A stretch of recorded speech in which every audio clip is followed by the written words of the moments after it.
going. I think we're live.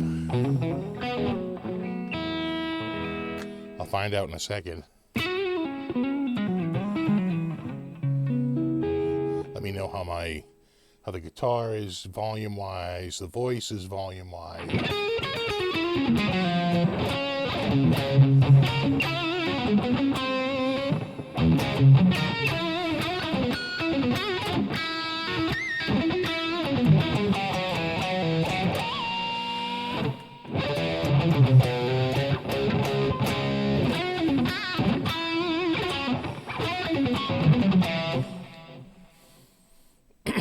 Saying okay?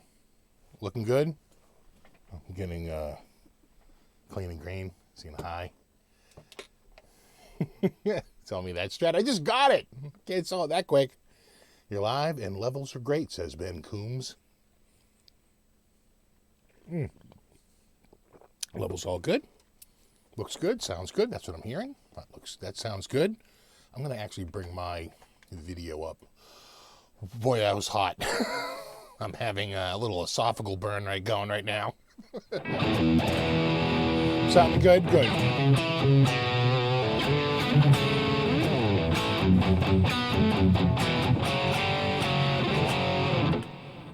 Cool.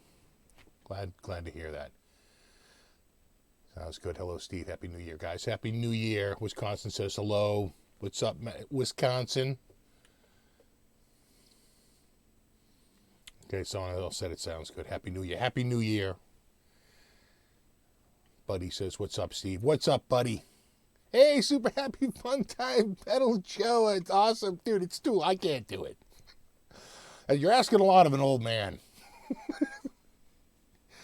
I'm just going to call you Gabor. So is it SHPAFTS?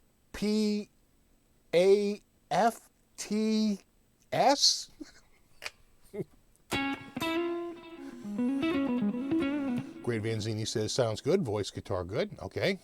What's up, Vincent in San Francisco? And I'm going to San Francisco.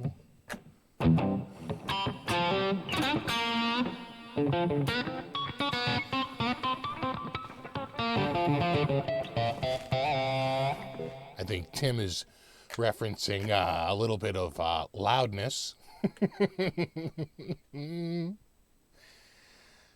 Hope TPU had a good Christmas. Same here. Yeah, he knows what I'm saying. Happy 2020, says Peter Brown. Happy 2020, Peter. My 2019 is going out in a total shitstorm, so I'm just thinking it can't get worse. I won't bring you down now, but maybe in the second half of the show we'll SFAHTPS. It rolls right off the tongue. SFHATPS. It's a fuzz.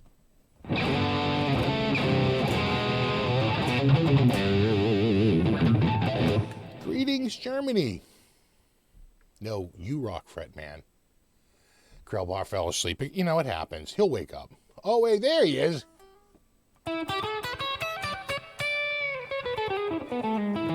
Todd says it sounds great in his end. Good.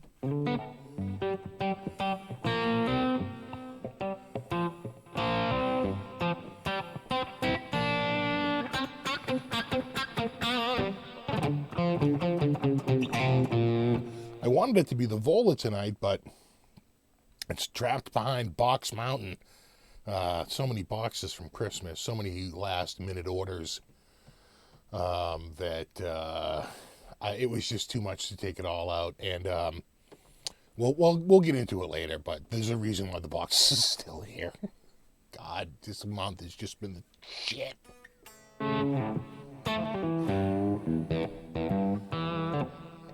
Exactly, Gabor. Happy New Year to you too, buddy. Any new gear for Christmas? No.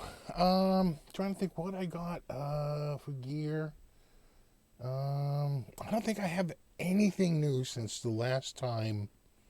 I'm racking my brain here. I don't think anything new since the last time I had a live show. Trying to think. I'm scanning the room. No, no. I don't know if you can see it way back there, but that's a new 50-inch on the wall. It replaced a TV I bought 6 years ago. Actually, we're coming up on 7 years ago. I bought it it was 7 years ago. And, it was like a 720p. It worked great. The picture was stellar. And I paid $199 for it, which at the time was the cheapest TV in Costco. I just went down there. My TV broke. I was sick of it was like the third time it was out for repair. I think it was like a Sharp or something like that. It was just garbage. And I got the new one, which is a Westinghouse, which was a cheap brand. 6 years. Oh, thanks, Jason. This is the last $5 I give you this year. Thanks, buddy. So I paid $199 for it, and I tell you, it's been stellar. And the only reason why I even thought about upgrading it is we just went to FiOS 1, and it puts out like a 4K signal, and I'm still running like 720p. And I was like, well, let me see what I can get a TV for. And on Black Friday, I got a 50-inch 4K HDR smart TV for $149. And it's the same brand, Westinghouse, and the picture is stellar. Oh my God, it's so good. That's probably my big Christmas gift. And my wife actually bought me an HDMI converter for my computer. In theory, I should be able to plug my nice cam, my DSLR, into the computer. I was experimenting with it earlier today to see if I could use it tonight. And it was not working, and I was like, oh, no. No. Yeah. Wait, work it out, get it working on some other night, and have it ready to go for some other show. And, maybe I might even use it just for straight CPU recording and not even use it for live shows. We'll see. I like the angle on this. This has got a super wide angle. I think anything else is going to feel a little tighter, Where's the Ibanez Fender? Well, this is a Fender. There's your Fender right there, buddy. Ibanez I got one right there.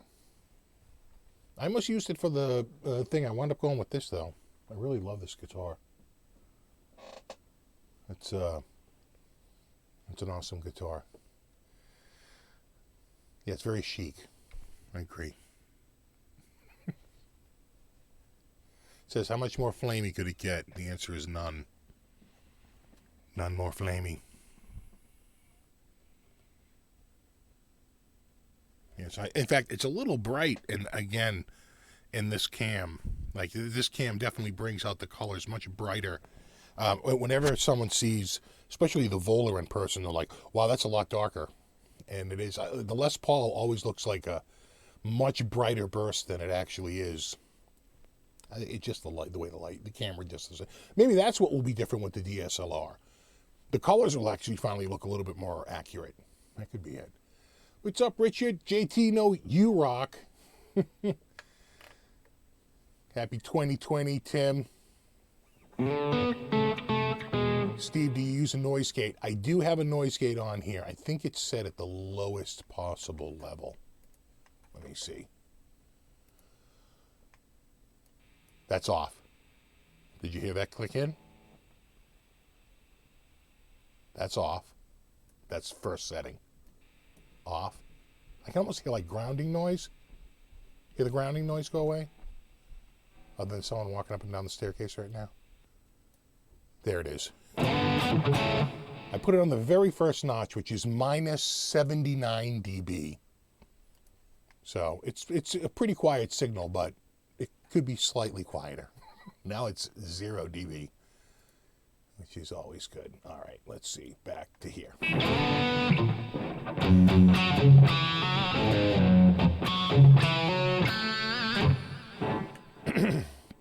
Your 50 is tomorrow, huh?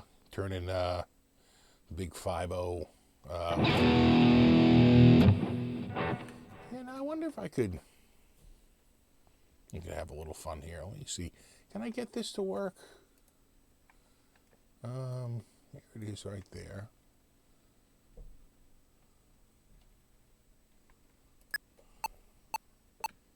Oh, that's way too slow. Hold on. Stop. Undo. Clear all.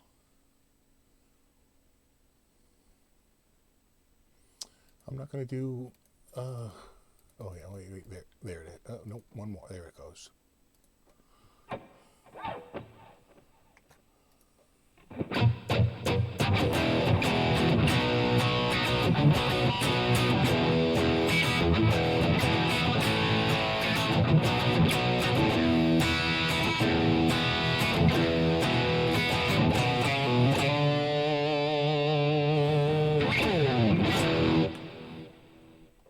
All right.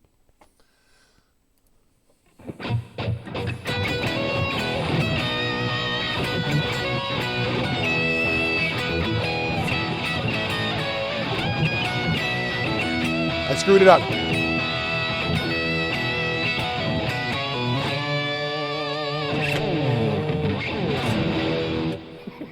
All right, one more try on that. Wait, hold on. Let me just think of this.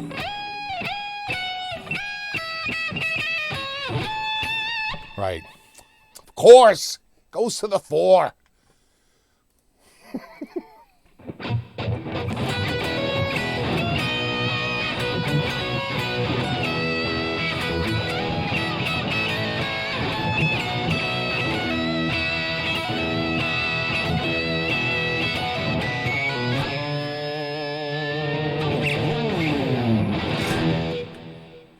That was close enough.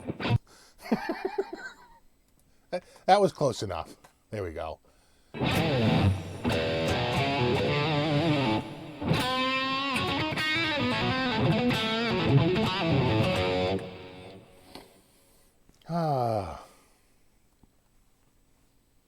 Winter Nam, question mark, says Gary Davlin. Yes.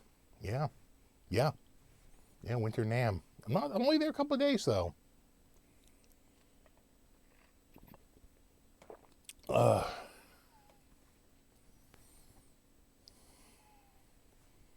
You're welcome.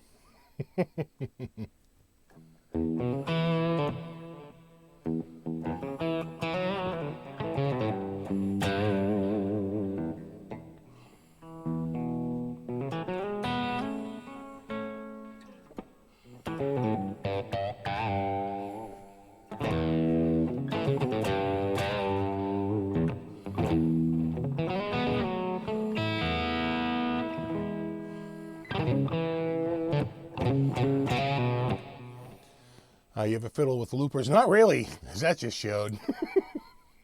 I should, though. I have a Ditto here, and I have one other one, too. Like a Harley Benton one that's supposed to be pretty full-featured. I should try him out. Gotta be quick with the feet, though. You gotta. It's all about the timing on those. R2, R3 is giving a thumbs up to the big headstock fenders. I agree. I mean, I like them both. I really, people are really one camp. A lot of people are one camp or another. I'm ambi headstock on that. I'm an ambi style headstock. Steve, do you like beer? I don't love beer, but there are a few beers I like. Mostly the wheat beers, the Hefeweizen, the wheat based beers. Your Belgian wits. Things like that. Hey, Steve, 2020, the year of the PRS. I actually did see a PRS, Mark, recently that was freaking gorgeous. It was like a flip-flop paint. I was like, am I going to buy a painted PRS? I tell you, it was so gorgeous, though. And it had like a killer binding on the neck. It was like a 30th anniversary model. It looked specced out. And it sold very quickly. I knew it would. You can kind of tell because a lot of the guitars look very similar, and then that one just stuck out just so much. Here's my $3 work. Beastie Boys Sabotage. Do I know that one? Is it an A or E?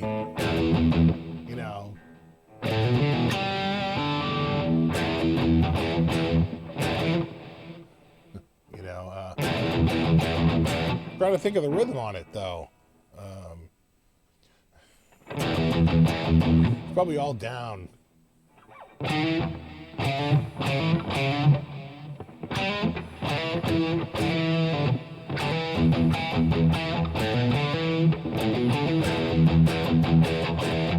have to hear it again. Hold on, let me look real quick. Here. What did it do? I'm not hearing the rhythm. I'm hearing it like, I'm hearing it like, really,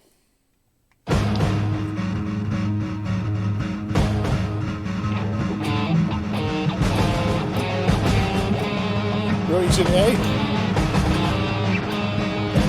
It's an A flat.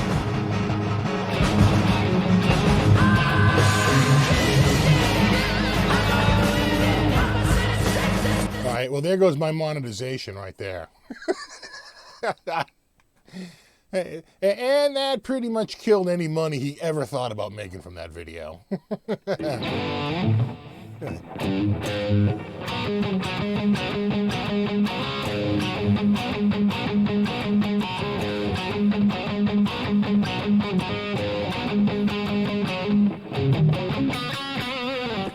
Something like that. It's A flat. So which means it's an A, and I'm tuned to A, and it's really in, he plays it here in an open string, and he's tuned to E flat. Right? Or am I tuned to E flat?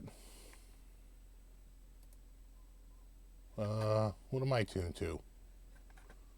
Am I tuned to E? Am I to E? Am I the one? Oh my God. Who's off now? Oh my God. It's them. Yeah. Well, I'm slightly flat. Hold on. Let's tune up.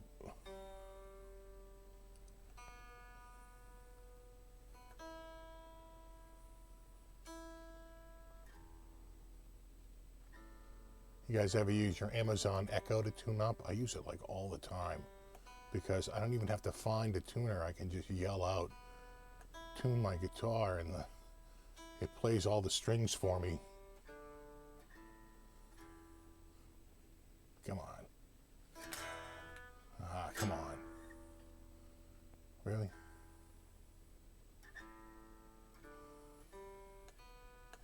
There we go. That looks good. All right. And we're back. And there it is.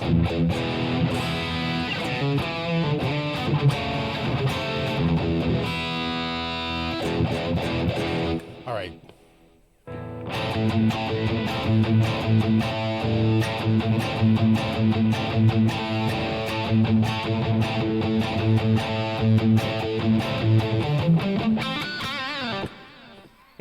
Something like that. Tune to H flat, exactly.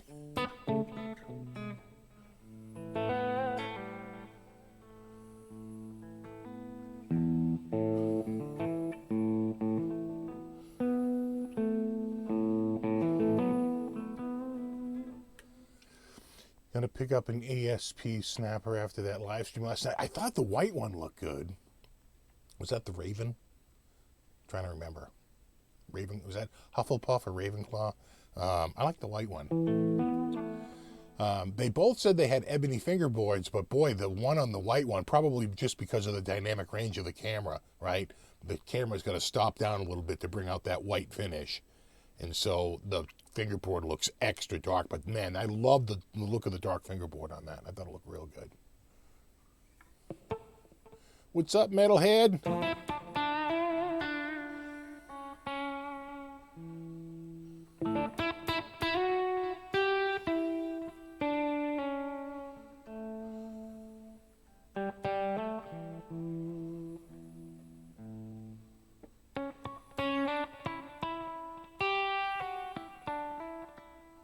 What's up, Bobby Beretta?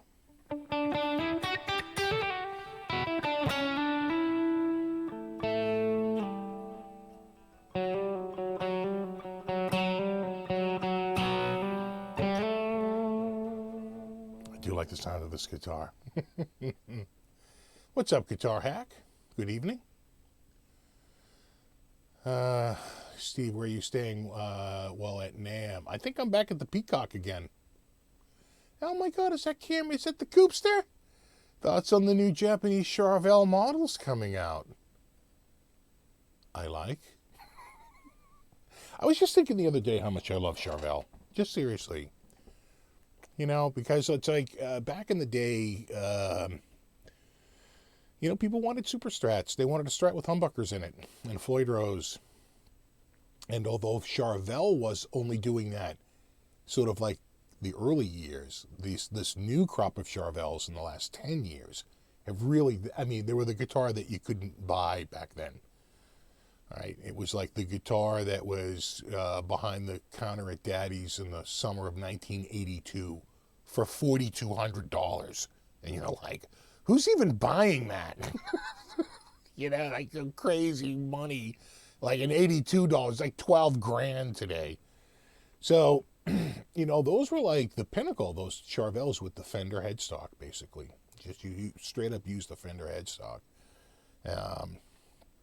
The later Charvels, the pointy headstock ones, I think a lot of us felt that like just Jackson did it better, right? It was pretty much the same as the Jackson Soloist, but you know you'd prefer to get the Jackson over the import, right? Because one was American made and one was the import model.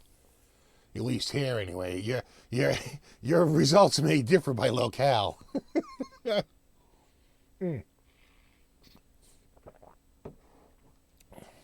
Well, now that Coop's here.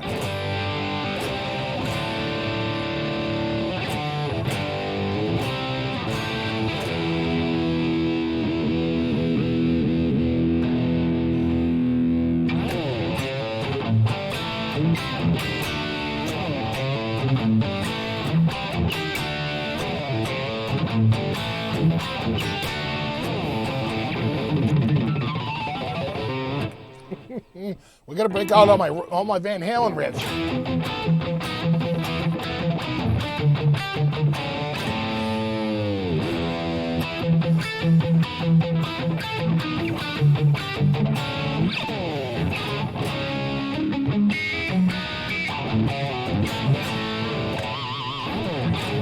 That's the Zakk Wylde version.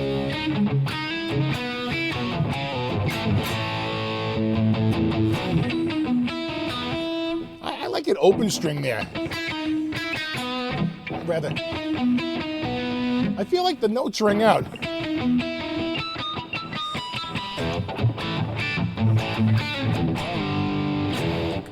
God, he's all about the nuance, you know? He really is.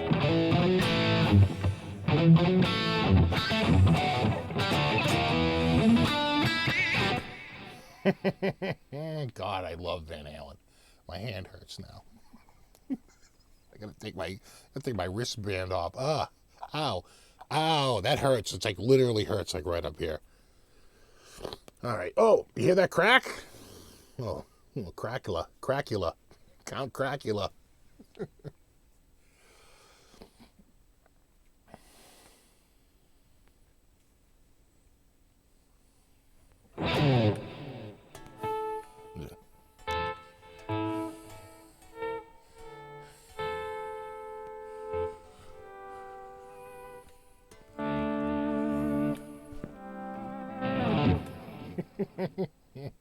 My gate's killing me on that. Yeah, right, Cam? Yeah, dude. You know, it's like, if I can play it here.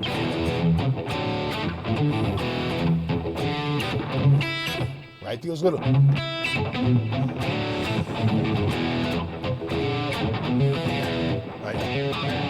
And you hear that in the background just so subtly. Just, that dude, man, just killing it, man. I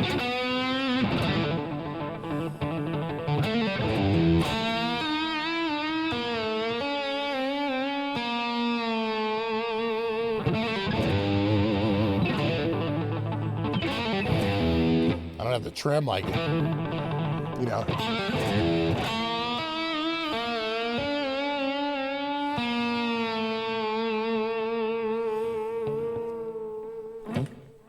I mean, at the time, it was like, oh, damn, how's he even doing that? You know? Just sounded so friggin' good. So bluesy. He had the feel.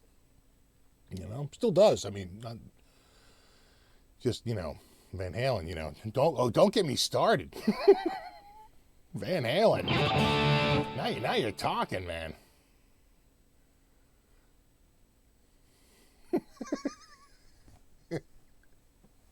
Exactly, Cracula. I got a touch of the Cracula. Thoughts on Synergy? Say nice things, please. Synergy's a really killer stuff. I got to play with it a tiny bit at 42 Gear Street. It's a modular system. That pretty much just like literally swaps out the preamp to like whatever you like. You like the AC30, you like the the Mesa, you like a Friedman, you like a whatever. You just plug it in and you get it. And everything that I've seen shows that it's pretty genuine. I mean, it really does, it does what it says it does, right? And that's all you're really hoping for, because it's making big claims, right? It's basically saying you can buy this one amp and just like plug all these modules in, and it's going to be like, 10 different amps, depending on what you have in there for a module. And now they seem to have pulled it off. Everything I've seen, it sounds pretty damn good.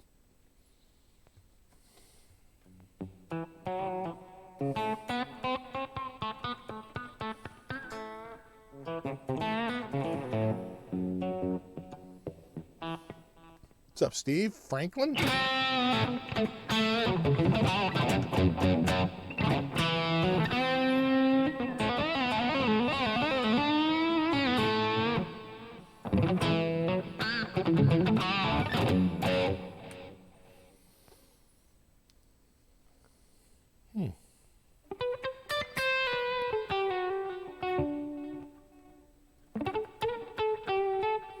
Yeah, Gabor's saying the Synergy stuff is killed. A few times I used it at 42 Gear Street. It sounded really good. Yeah, see, same here. Yeah, every time I've plugged through it, it's been pretty damn awesome.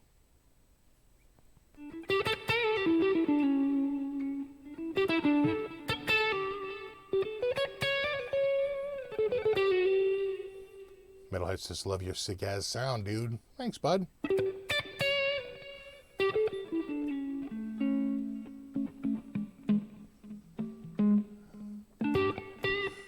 Steve, when are you giving away the guitar on the wall, like you said?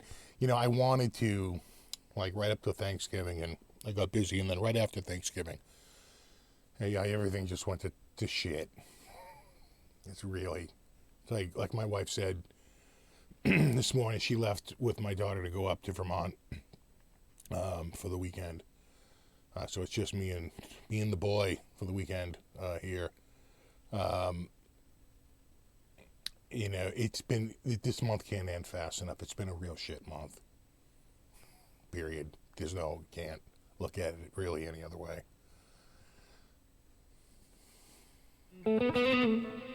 Thanks to the dog paw. Hey, what's up, Curtis Lee? What's up, Antonio?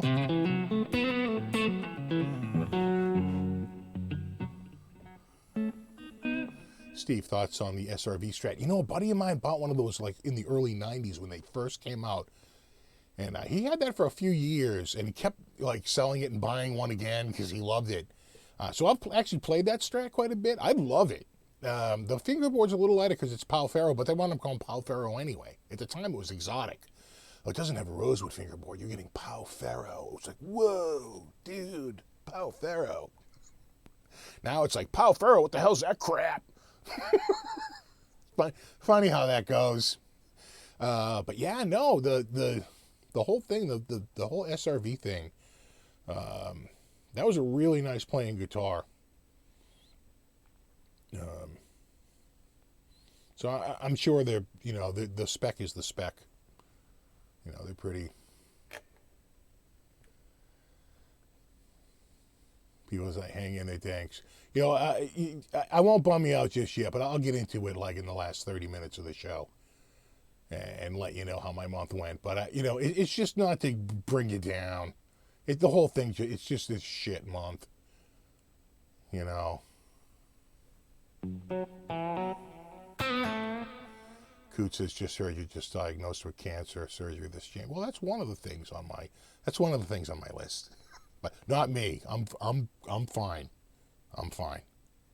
Fine.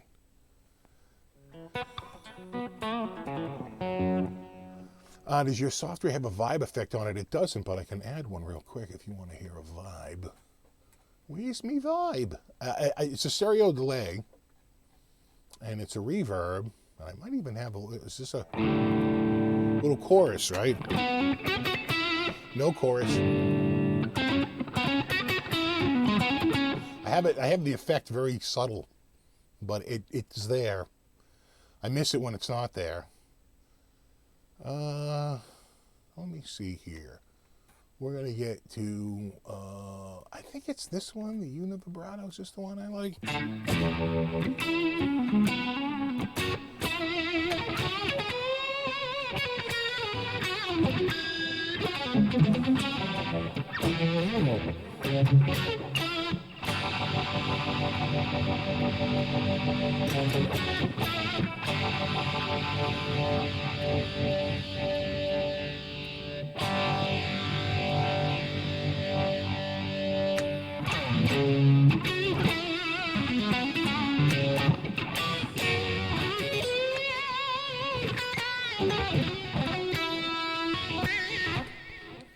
Yeah. Well, that's the univibrato, and then they have another one called the JC vibrato. Whoa. The depth is a little crazy.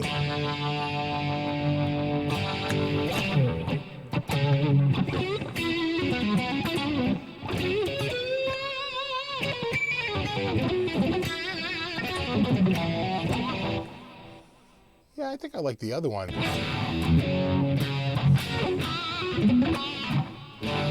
Both on?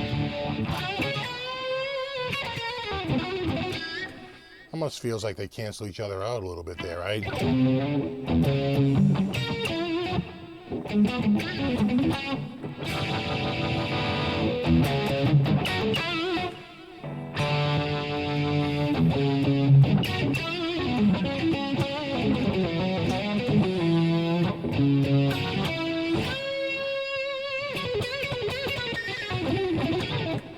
Yeah, I kind of like that. Anyway, let me bring the software back down so I can see you guys again. There you are. You know what? I'm missing something. There it is. It's subtle, but...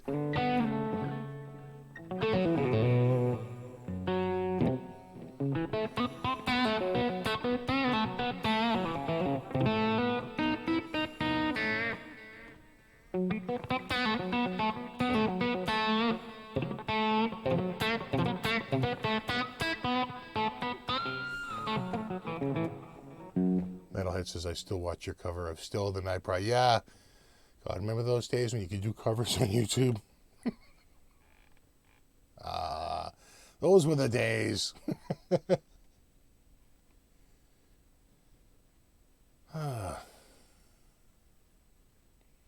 Sounds effing sweet. Oh, good. Well, great tone. Okay, sounds good. Yeah, hang in there, BC Rich, buddy. You know, it's tough news.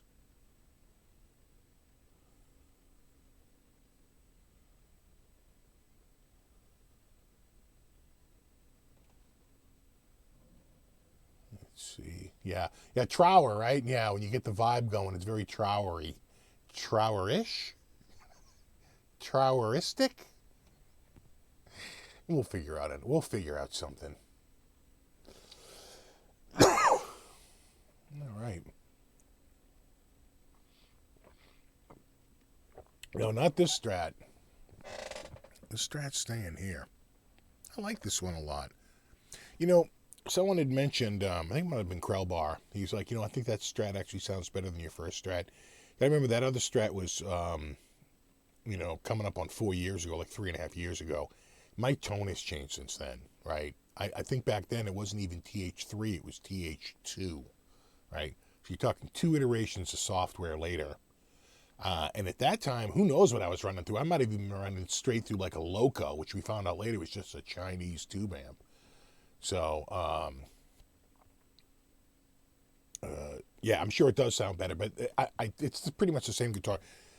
I think the difference between this one and the last one is better. I like a more consistent top on this, but not nearly as bird's-eyed as the other one.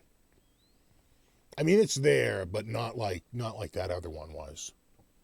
Right, more on the neck and less on the headstock. That other one, it was consistent all the way through. But whatever, it's just looks. You know, they both play great. The neck feels the same. It's the same exact pickups. It's literally the same year in production model. So, hey, what's up, Flipside buddy? Yeah, so someone said I love the binding on it. Yeah, so the weird thing about this guitar is that that's not binding. That's actually the neck. So the neck comes up. See, there's no side binding. That's just the neck. And what they do is they take a maple neck, a solid maple neck, and then instead of like slicing off the top and gluing the fingerboard on the top, because CNC machines are so accurate now, they just boat channel it out. They call it a channel bound. So they cut out like an inlay. You can see where it ends on the top there. See how it goes down? And they basically inlay the fingerboard. They call it channel bound. This was basically all the rage in 2013 and 2014, and they haven't done it since. You can buy channel bound Select Strat is 2013 and 2014. Channel bound straight up Strat and Telly, American Standard, you can get, I think, 2014 Dakota Red or Sonic Blue for the Telly. I forget the Strat colors. It might be Dakota Red as well, but I don't think so. I'm trying to remember what the Strat color was. I can't remember. But they offered it in both the Strat and the Telly. Just straight up channel bound. Without the fancy schmancy,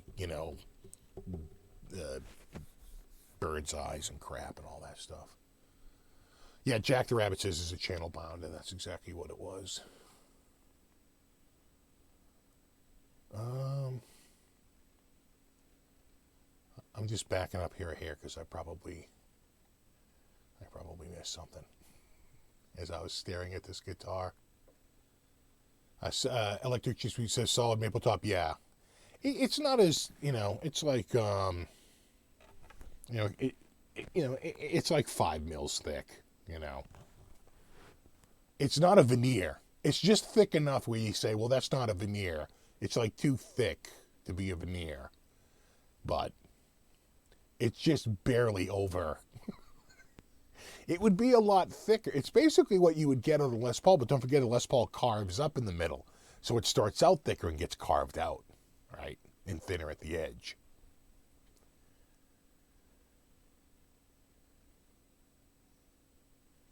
What's up, Terry? What's up, Quentin? What's up, Amanda?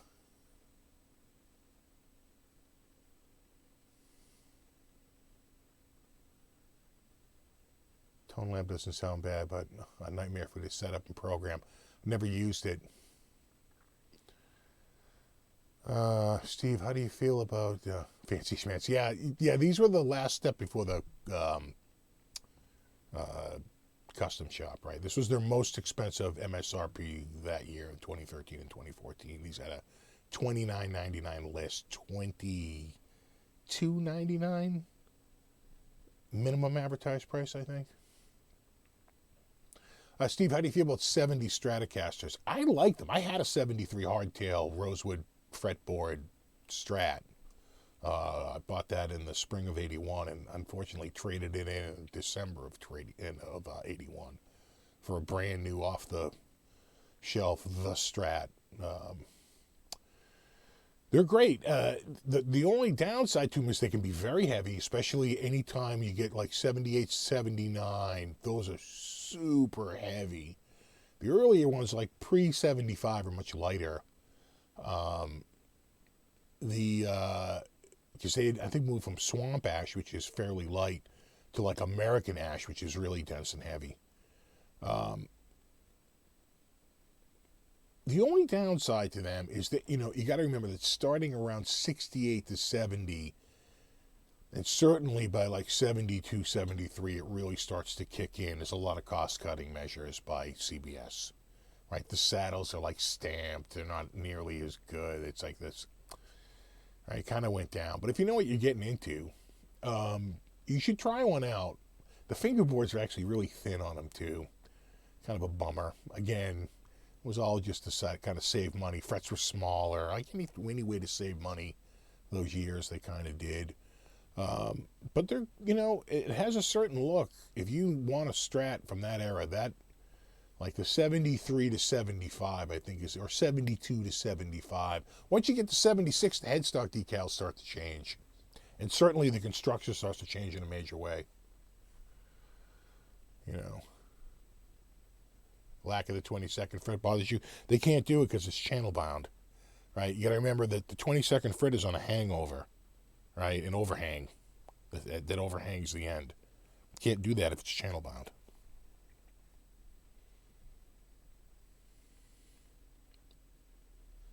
What are your thoughts on the Rob Chapman beef on YouTube? I don't know anything about it. Is he selling beef products? Sign me up. We had a tenderloin for Christmas. I polished off the last of it tonight for dinner, man. It was awesome. Tied it up this year with the string instead of just cutting it off and trimming it, and making separate cuts. Oh, God, it came out so good. Everyone was raving about it. Speaking of Strats, was the pre-CBS that good of a guitar? It was relative to the CBS stuff. I would say, Fender's making some of their best stuff in like the last 10 years, right? Just because their production has gotten so much better. But yeah, those pre-CBS ones, they just had a level of detail that, once again, people think they remembered if you were around to remember pre-CBS, you knew what happened to them in the 70s and in the 80s, up until about 84, 85. Then they went to Japan for one whole year. I think 85 or 86, might have been 85, was all Japan. Fender made a comeback, I want to say in 86. They bought the firm in 85. I want to say it was 86 they made the comeback. And 87 they introduced the Fender American Standard. That's been there ever since. Some new channel is complaining about Rob to get clicks. Oh, well, that's the oldest hack in the book, right?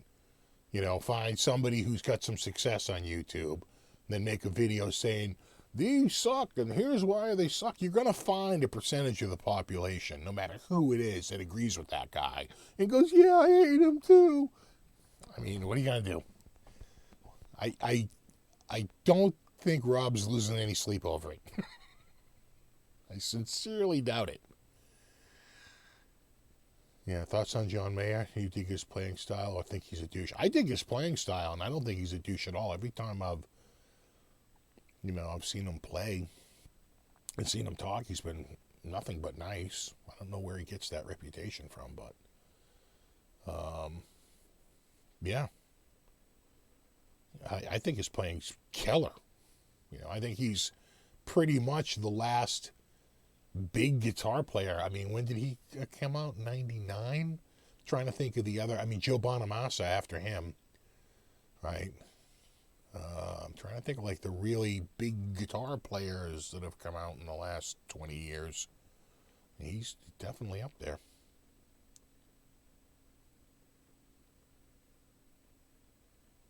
Yeah, Prellbar's right. Gibson and Fender took a dump in the 70s, yeah. Well, what happened in the 70s is stuff got expensive to manufacture and quality suffered, right? You had massive inflation. Stagflation, if you remember that term. Most of you probably don't. But yeah, things were very... In fact, I ran into my cousin a few years ago at the barbershop. He's like, is it me? Or was like, when we were kids, we were broke. Like, everything was expensive. I said, yeah, it really kind of felt that way. And when you look at back, like, at the cost of, like, a computer in, 1980, and, they're asking, like, $2,500. It's like $10,000 today for a computer down at the goddamn Sears. It's like, you can't be serious. That's crazy.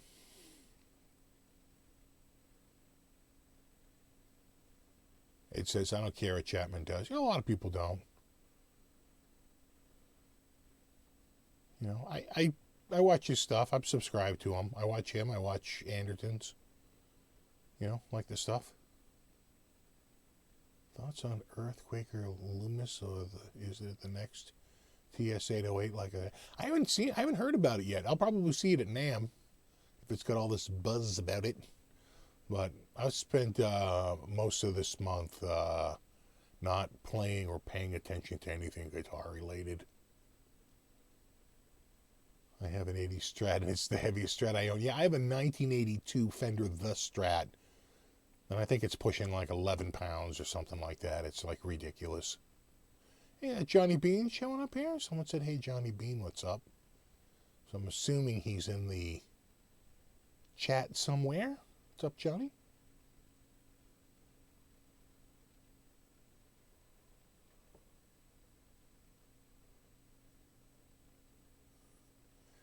Anyone here have any advice for setting up an amp simulator? Yeah, I have a few videos out about it. One's called Setting Up Your PC as an Amplifier. I think it's from like 2015, maybe? 14, 15? Make sure you look at the updated one. Flip side says some of that is mass production, yeah.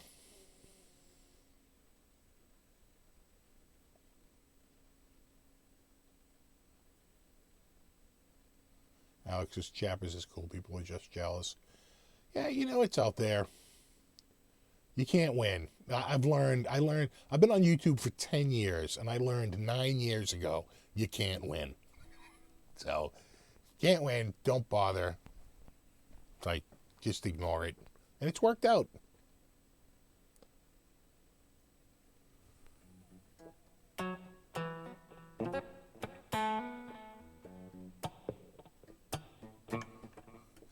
Is the Guitar Blue Book accurate? I don't know. I always feel like those Blue Books are just, it's worth whatever someone ready and willing and able to pay for it. You see markets, fluctuate like crazy. I don't know. I always find those Blue Books a little, like, weird. What's up, Sassy Cat?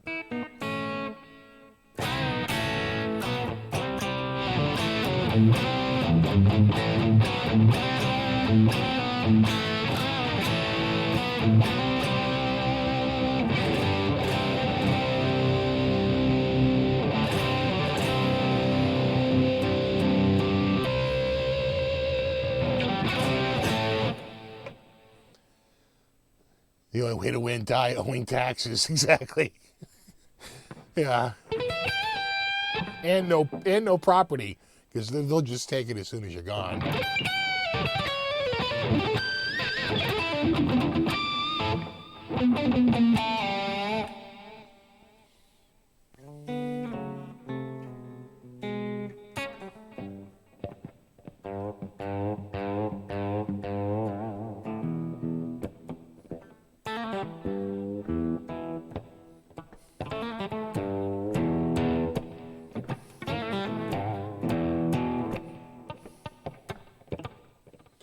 Happy New Year, Cellar Dweller, rock on. Thanks, buddy. Happy New Year to you, too. Played a Mexican Strat. Wasn't bad. They're pretty good. I have one Mexi Strat right there. It's the 70s reissue of all things.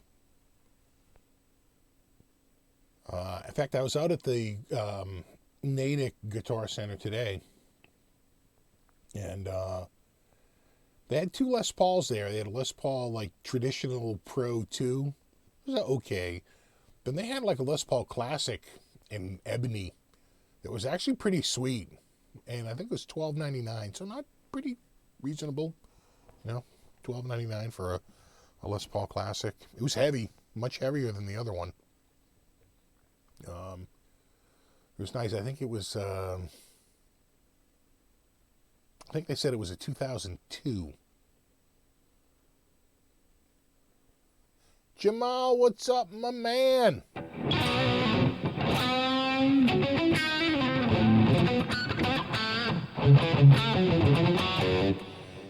So last live stream of the year. Yeah, well, it's the 28th.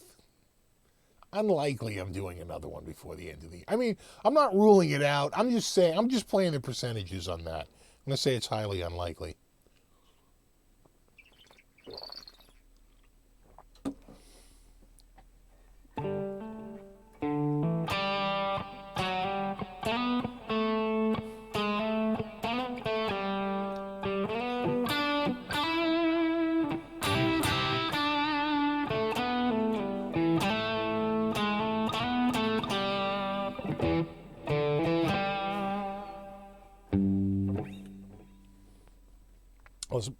A Paul Classic has a thin neck. I agree, but it felt a little wider than I thought it was going to be. Like side to side. Front to back it was thin, but side to side it was slightly wider than I had anticipated. The other problem with it is the frets needed to be badly crowned. I mean, you could practically see where the guy played. Right? They were like flat in certain spots. Really needed... Someone might have just leveled it and never crowned it. And the action was so friggin' low, like almost on the fretboard, that it was almost impossible to like bend and get like... Get under the string. Next to it. That's so important to get the other strings out of the way. And so it was a very hard guitar to play, but that's just a setup. Right? That's like getting in a car with the seat not where you want it and saying, well, I could never drive this car. The seat's too low. It's like, we can adjust that. So that's, probably the only guitar there that really caught my eye. They did have an Ibanez RG 5120 in Frozen Ocean, which was the same exact guitar I played at that Rockin' 1000 event. So that caught my interest, but it was like $1,500. I think normally they go around $2,000, something like that. So, it was a discounted, but I mean, between that and the Les Paul for $12.99, I'd probably go with that Les Paul and just adjust it, crown the frets and, clean it up and make it a decent playing guitar. It sounded good, I'll say that. It had some tone to it.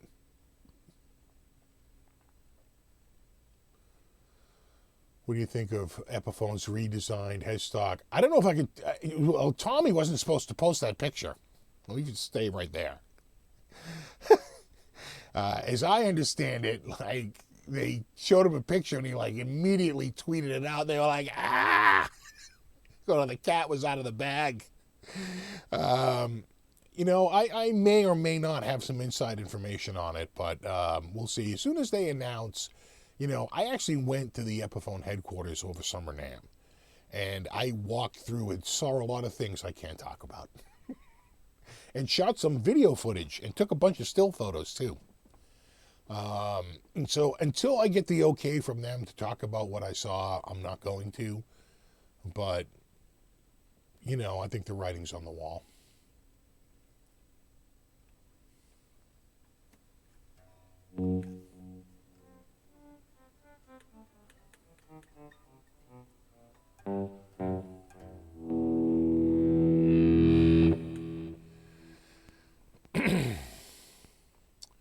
RC32, I do have a question. What was the best moment of the year for you? I had a lot of good moments. That's a great question. That is a really, really good question because I had a lot of good moments this year. I had some shit moments, but I had some really good ones. I would say playing that Rocking 1000 was pretty damn awesome. That's really up there. All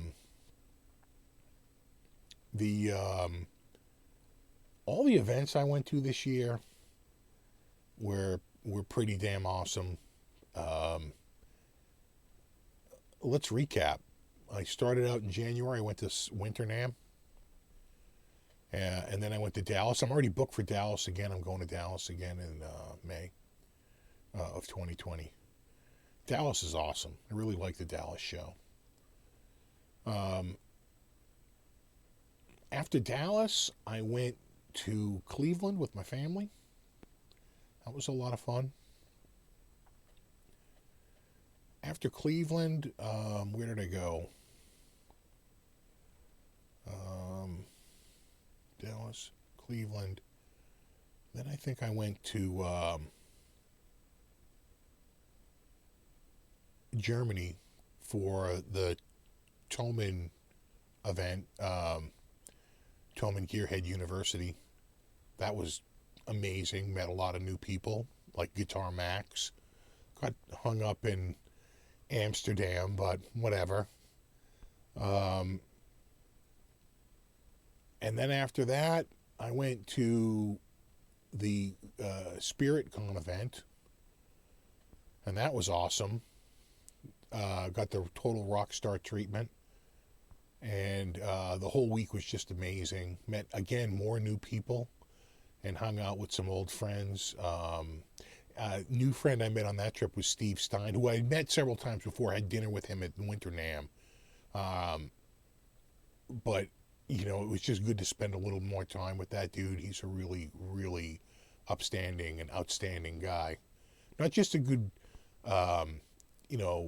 player, a good human being. And then, not to take away from anyone else was there, but just, I knew a lot of those other people there. Steve was the first time spending like extended time with him. And then after that, where did I go? That was June. No, that was early July. And then I went to Summer NAMM. And then I don't think I did anything in August. And then the next thing you know, it was September, and I was off to 42 Gear Street at Henning's place. Did a lot of miles this year. And then got back from that and did the trip to Denver. Had the Denver trip. They're all pretty awesome. I would say, like, going to Red Rock was pretty awesome. Hanging out at TGU with some of those dudes and like that old castle room was great. I mean, just so many little moments the whole year long.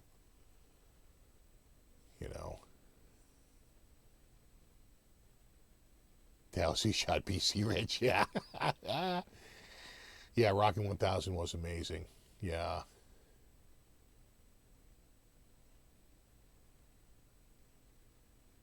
Yeah, the winter show is massive. The summer show is like a quarter of the size of the, not even, it's like a fifth of the size of the winter show.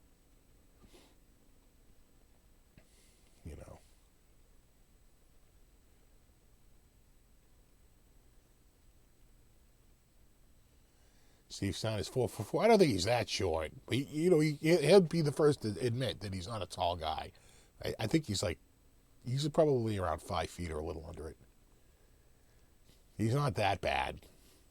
Jesus. I heard a Tony Iommi SG is coming. Oh, I'd love that. I hope so.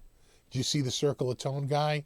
In the end, it worked out for him. If you don't know what happened, Circle of Tone put out a video where he had seen, and I think he posted it, that he had seen Tony say that he had used a neck pickup on something or whatever. So he did a video about it. And then Tony saw it and said, "This is all rubbish." Where do they get this stuff, Basically slammed the dude. Well, that blew up. That became a story on its own because Tony Iommi said something about somebody.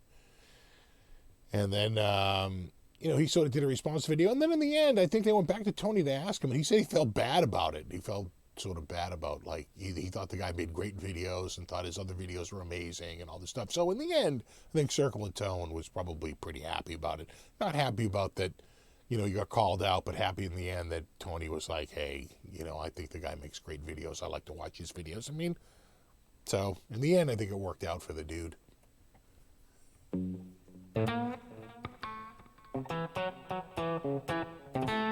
Now I'm seeing RJ. Is RJ here?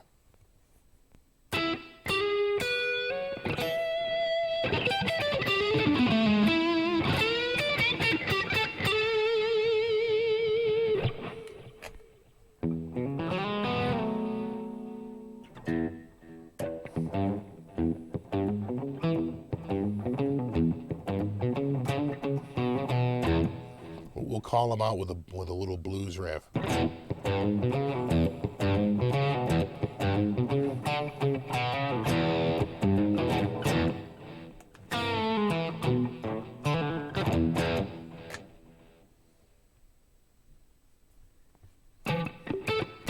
There he is.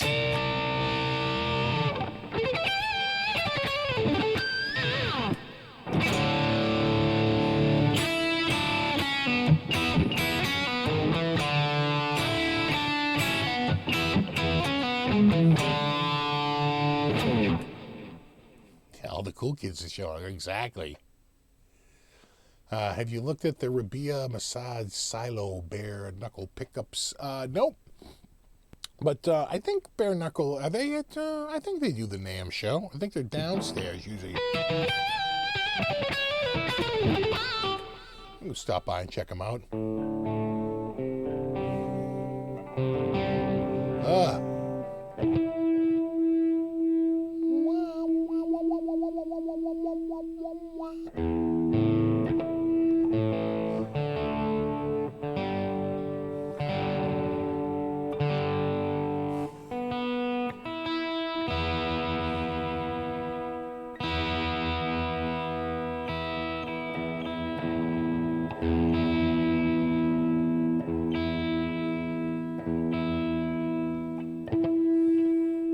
Sharp.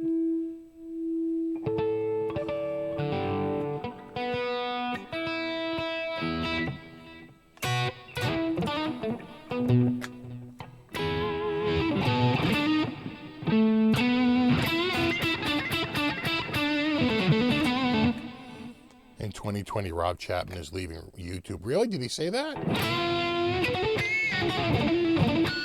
Is he going to another platform?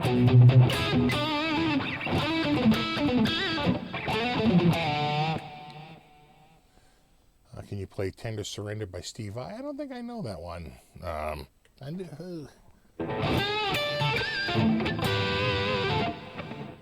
trying to think of any Violet.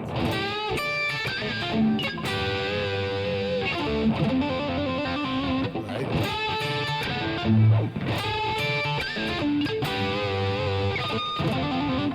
I'm not hitting the notes.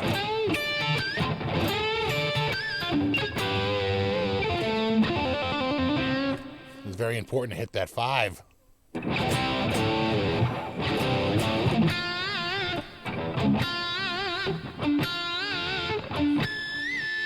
Yeah, I think you gotta pinch that one.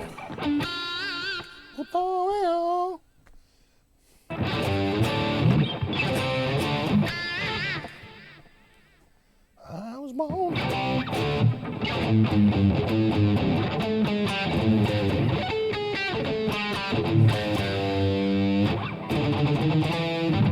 Is that yeah, the E, right? Yeah, right. Oh, Vi. Do you know any hate breed? I don't. I can't say I don't even think I know a single hate breed song. It was in tune when I bought it, exactly. What the hell happened? Oh, it's in the...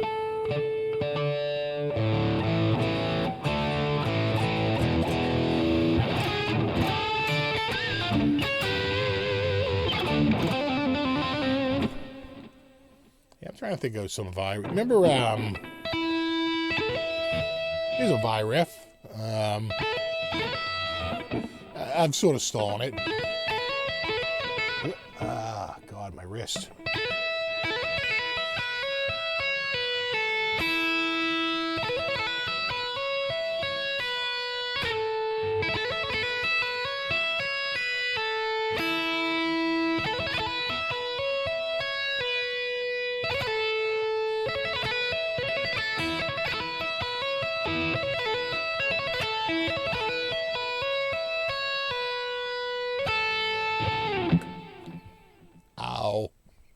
It's here.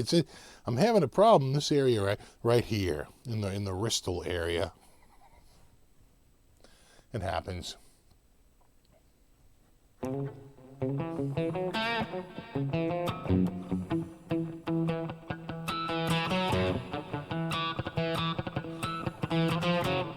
Any new axes this year? Yeah, actually quite a few, including this one.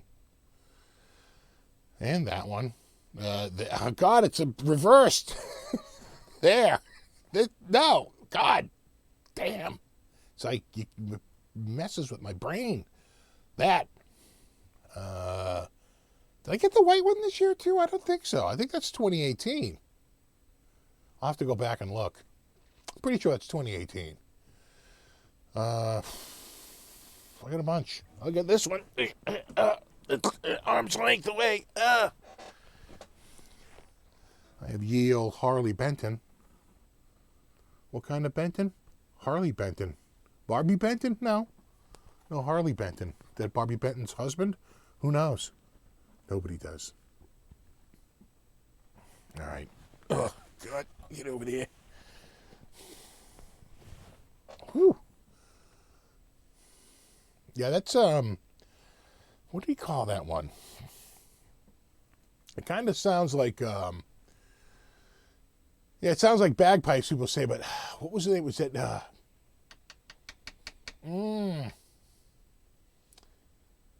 I think it's from, I'm just going to throw this out there. That might be from an Alcatraz album, all right? I'm just saying, that could be from an Alcatraz album. That could be Steve Vai in Alcatraz.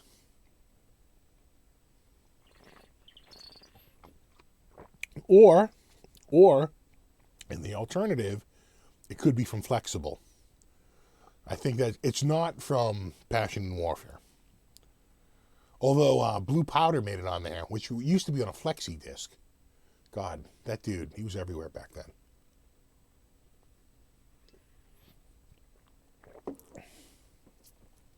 Play the Orange Flea? What, this sort of thing? No way. I'm saving that for a special night. Oh, Krellbar has it. Thank you, Krellbar. Lighter shade of green. From Alcatraz, Disturbing the Peace. Thank you. Just got a Chapman baritone in Abyss 2. Is that the color Abyss?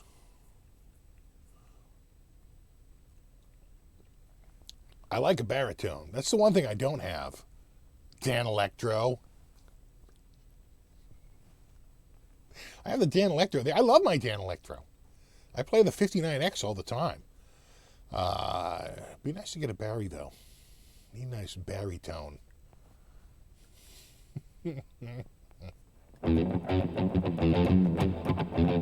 Hey, what's up, Mr. BHB?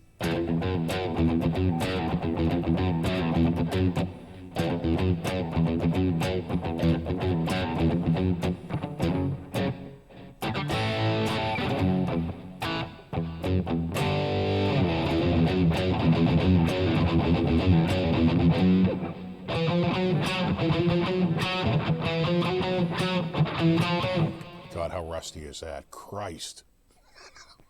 Damn. You'll know how rusty you are when you try to slow it down and keep it steady and even. You are. It's like, that's a good test. That's a good test of how well you have it down. Just slow it down. Try playing that at half speed and see if you can play it, because it starts to wonk out a little bit. Slayer, I don't even know. I don't think I know a single Slayer song. Slayer was a little after my time. By the time Slayer came out, I was firmly... Like, I went to go see the Chick Corea Electric Group. I went to go see the Brecker Brothers with Mike Stern on guitar at Berkeley in 1986. That was huge. Then I got the Chick Corea Electric Band. That was also in 1986. And then Light Years came out, which is the second album for the Chick Corea Electric Band. Dave Weckl, John Patitucci, usually Carlos Rios, or what's his name? Scott Henderson on guitar. But this time it was Eric Marienthal on sax. But when I went to go see him, it was Frank Gambale. You know, after you see Frank Gambale, there's no going back to C.C. DeVille. You know what I'm saying? You see what I'm saying? You see where that happens? Once you go Gambale, there's no DeVille. Okay, you can't do it. Right? That's a gap that can't be made up. So I just, I was sort of over the whole metal thing. So like when bands like Pantera and Slayer, you know, who sort of rode in off of Metallica, right? Because, you know, they were around before that, but they hadn't gotten big. And the reason why they hadn't gotten big is because the record companies, like most record companies, wait until see what gets big and before they pump money into something else. So, you know, Motley Crue got big and they pumped money into all the glam rock. Then the glam rock was over, and then they were like, oh, you want people more like, you know, like late era Crew or like harder stuff. And then Metallica got big, and they pumped all kind of money into that genre. But by the time that happened, by the time the Black Album came out by Metallica, I was already out the game. I was already firmly into like Hiram Bullock and like John Scofield and Mike Stern. See you, Ricky. Are you a Jason Becker fan? I am.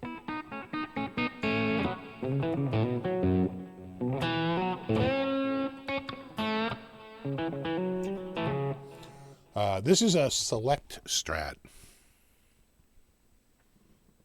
Again, it looks very light. It's much darker in person.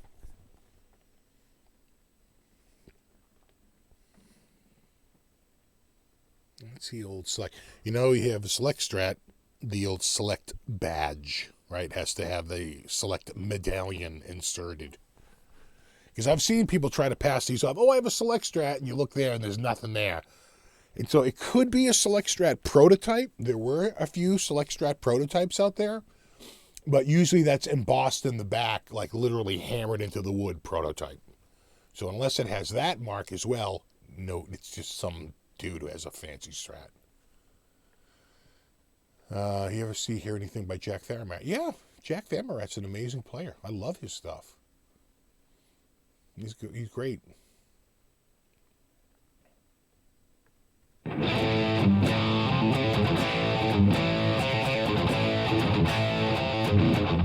See again, you start to slow it down.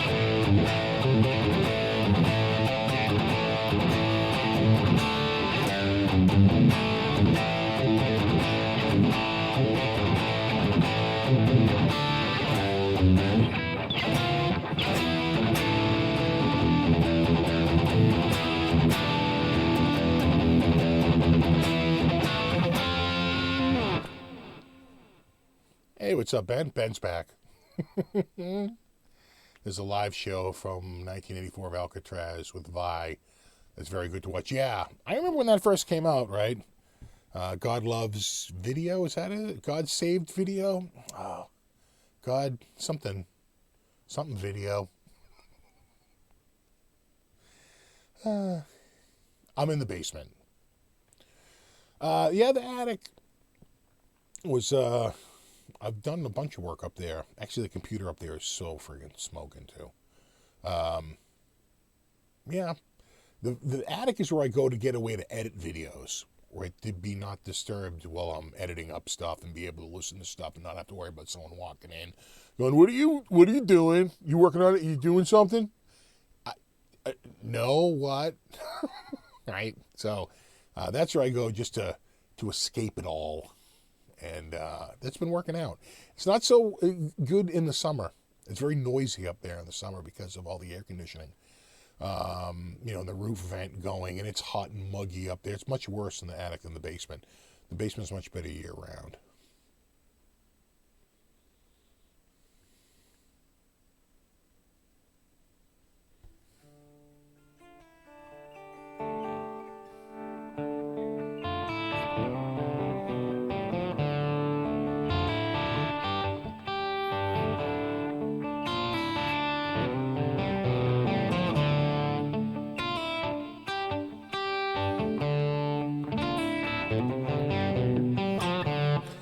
Steve, you listen to or play any Pete Seeger or John Prine or Woody Guthrie? No, not really.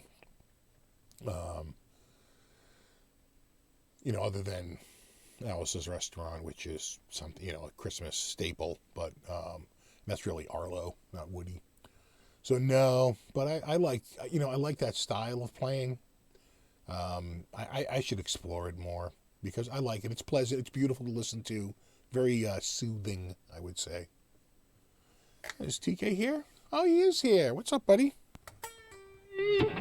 Turn my volume up.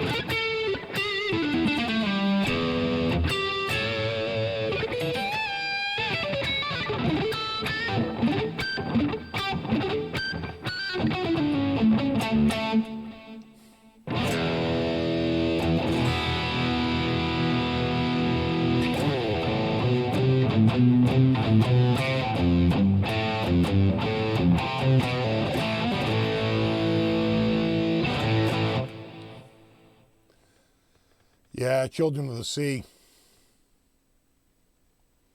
That's such a great riff. I love that one.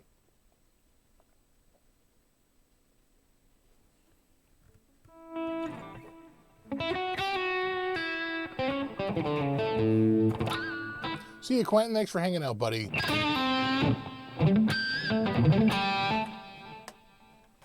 me just check.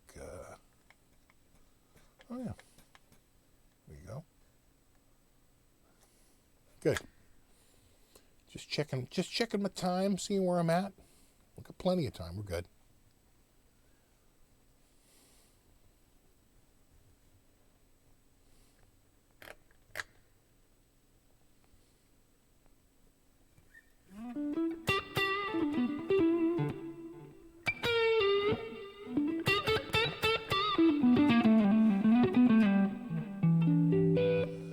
Your $300 price range for guitars. I still try to. I mean, that one there was $275, so I tried to when I can. That guitar sells for like $799, $850 new.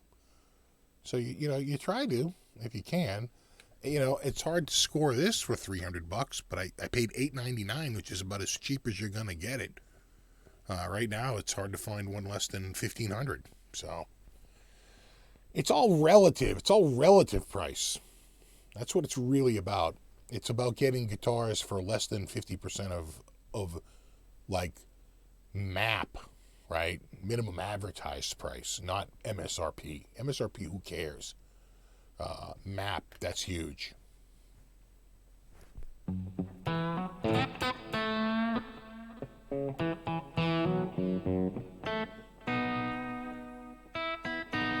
Play the first Rush riff that springs to mind.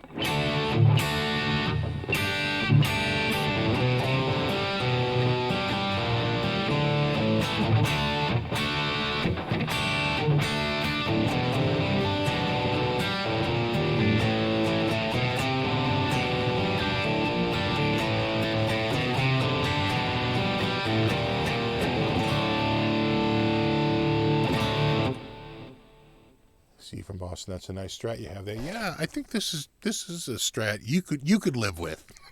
Right? It's got the bling, a little blingy. You've got a humbucker, right? So you get a more metal tone.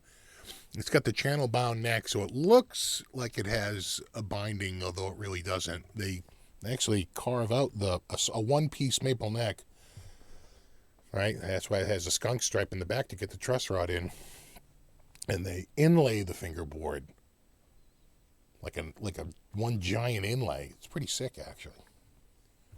Yeah, they stopped doing this. I wish they'd do the channel bound more, but might make this more valuable. Yes. Do you think roasted maple necks makes more sense to use on guitar for stability over normal maple necks? We don't know yet, because roasted maple has only been a thing for maybe like 3 or 4 years. So the long-term effect, right? What if they dry out and they all split and crack? We'll be like, oh, we thought they were going to be so stable, and yet they're not, right? But assuming that doesn't happen, on paper, in theory, the roasted maple neck should be a much better neck. It should be more stable because of the less water content in it, right? I tell you, the Harley Benton I have here has a roasted maple neck, and I'm a fan.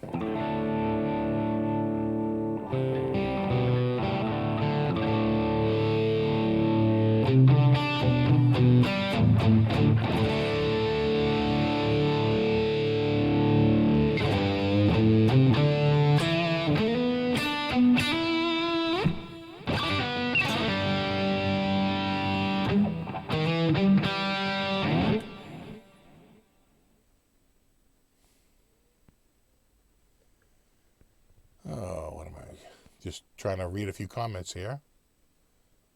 Have you tried the Tone Bridge emulation? I have not. There's a whole. Everybody's trying to do that.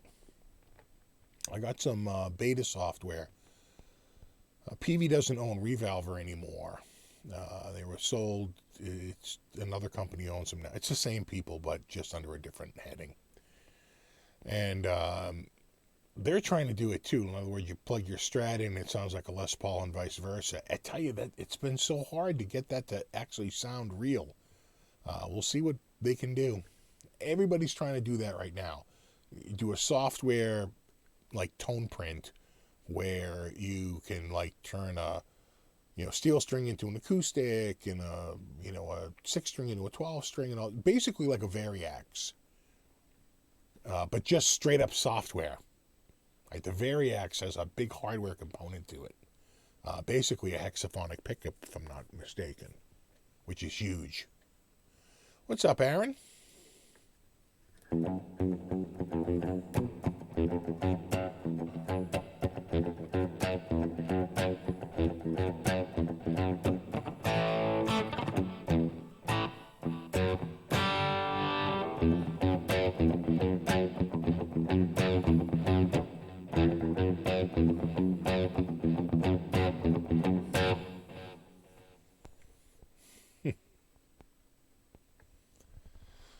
All right, dudes.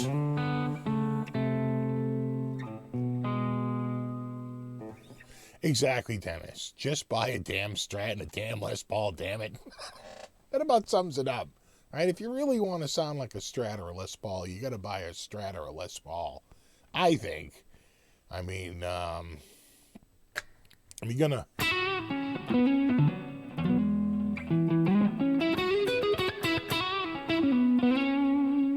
Really gonna get that Strat sound out of a Les Paul just through software. In other words, still using a humbucking pickup, maybe, but no one's been able to really do it so far. They all talk about it, but no one really has pulled it off. Hey, James, Steve, happy Christmas. Here's to rockin' 2020. Thanks, buddy.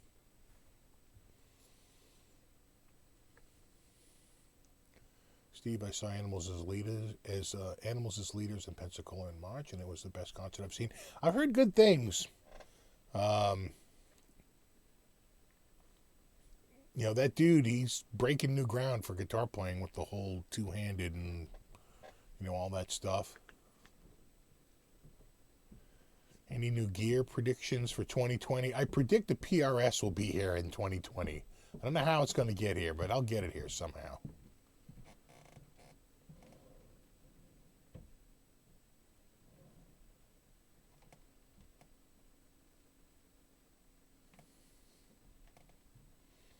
Seems the roasted maple necks are fine as long as holes are drilled correctly.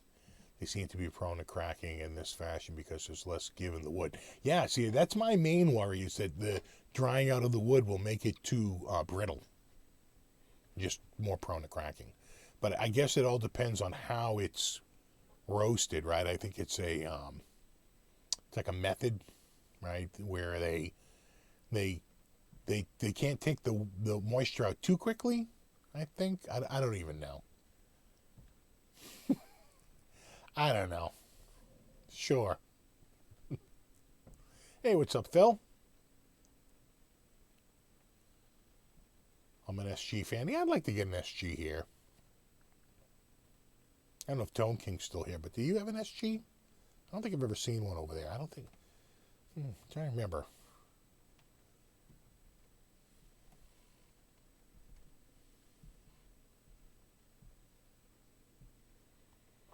What would be the 2010s remembered for, guitar-wise, music-wise? Well, I'd say the rise of YouTube. I think 10 years ago, it was just breaking new ground. I'd say the rise of YouTube and the YouTube guitar player, and Instagram and the Instagram guitarist. Software like this. This wasn't here. I mean, it was here 10 years ago, but it just didn't sound that good.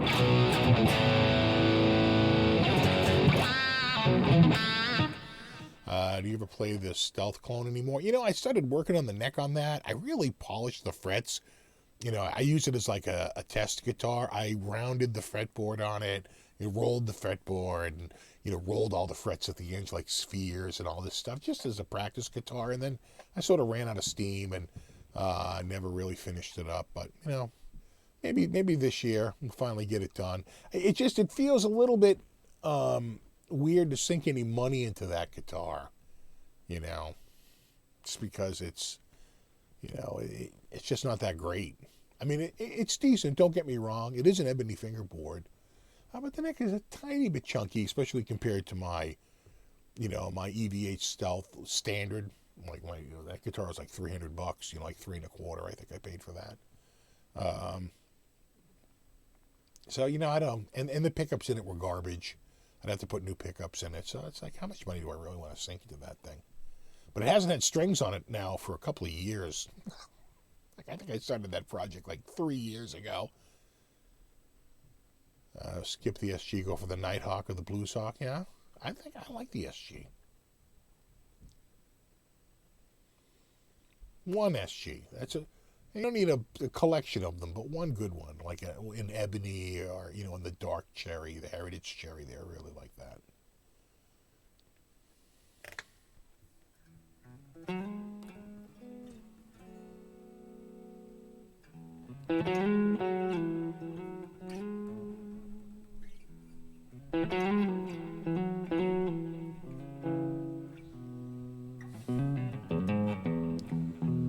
Yeah, it's an EVH Stealth clone.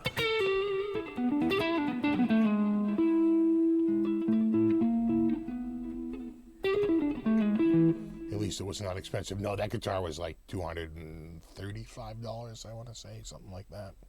It's pretty cheap.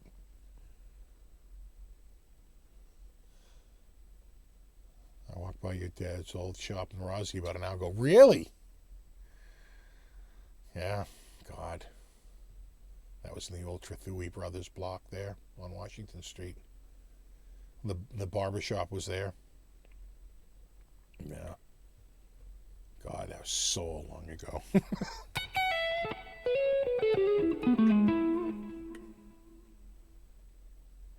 How about Firebirds? How about Firebirds? I like Firebirds.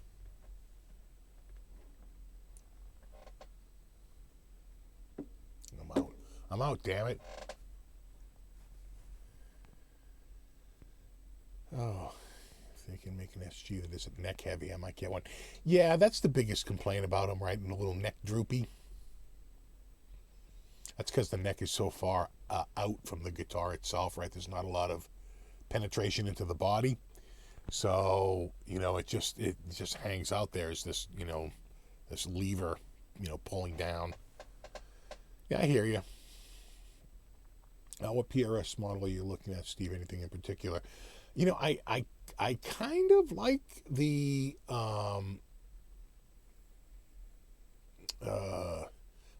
CEs, especially like the older ones. I think they were definitely a little nicer build quality like 20 years ago. Like those 90s CEs are pretty sweet actually. And you can get them for short money, like around, $1,000, $1,200, if you bide your time, you can find some pretty decent ones. I like the CE24. I also like the custom 24, but obviously that's a lot more money. I even like the McCarty, even though it's a tiny bit chunkier neck. I still like it. I've played plenty of those. I actually even like the Silver Sky.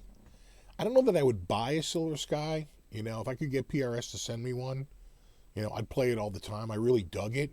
But I have so many Strats. It's like, if I was going to buy a PRS, I don't think I would buy the Silver Sky. I think I would most likely, because it would feel redundant. It wouldn't feel like enough of a move away from what I have. I'd feel more likely to buy either a CE24, a Custom 24, a McCarty, something on those lines. Sometimes you see, like the Studios or like, what is it, like the 402, I think it's called, with the little mini humbuckers there. You see them short money. I did see it was a beautiful Custom 24 with a Floyd Rose. It was dynamite. It sold very quickly though, right? when something shows up on Guitar Center used that's a good price and out of the norm, it does not last. It really does go fast. But I could probably get I could get a CE, an old 90s CE for like $900. It'd be pretty damn good quality too.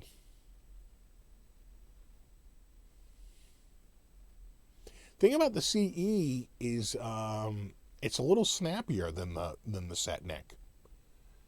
The bolt-on neck is a tiny bit snappier. I don't know what the physics of it is, but it just feels that way.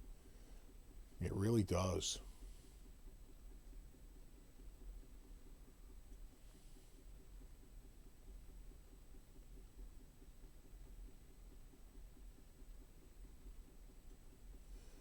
I never see you play a single cut. Get a single cut. That's a great idea, actually. A single cut. I do like their single cut guitars. And sometimes, because the single cut isn't as popular as the double cut, you can get a really sick deal on a single cut. Like, you can get like an SC250 10 top for like $12.99, $13.99 sometimes on there with the sickest friggin' carved top on it. So yeah, that could be an option, because I really only have, what do I have for single cuts? I have the Ibanez, 2350, the friggin' Les Paul, and I have my Gibson Les Paul, right? Anything else in a single cut? No, the Jumbo over there. Oh, I have the gold top with the P90s. That's a Harley Benton. God, yeah, wow. It is a glaring lack of single cuts around here. I'm just scanning the room and thinking it's mostly. I mean, is a Telly a single cut? I got a Telly. That counts as a single cut, doesn't it? I'm going yes on the single cut on the Telly. So yeah, I got the Les Paul. Trying to think of what else I have that's a single cut guitar. That might be it. Yeah, it is kind of. What's up, Nick? What's up, dude?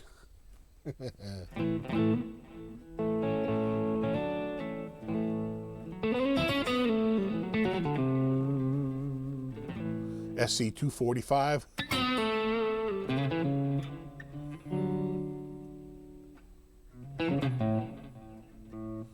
Hey, Steve, by the way, did you get rid of more stuff that was behind you since you were away? I did. I've been chucking stuff.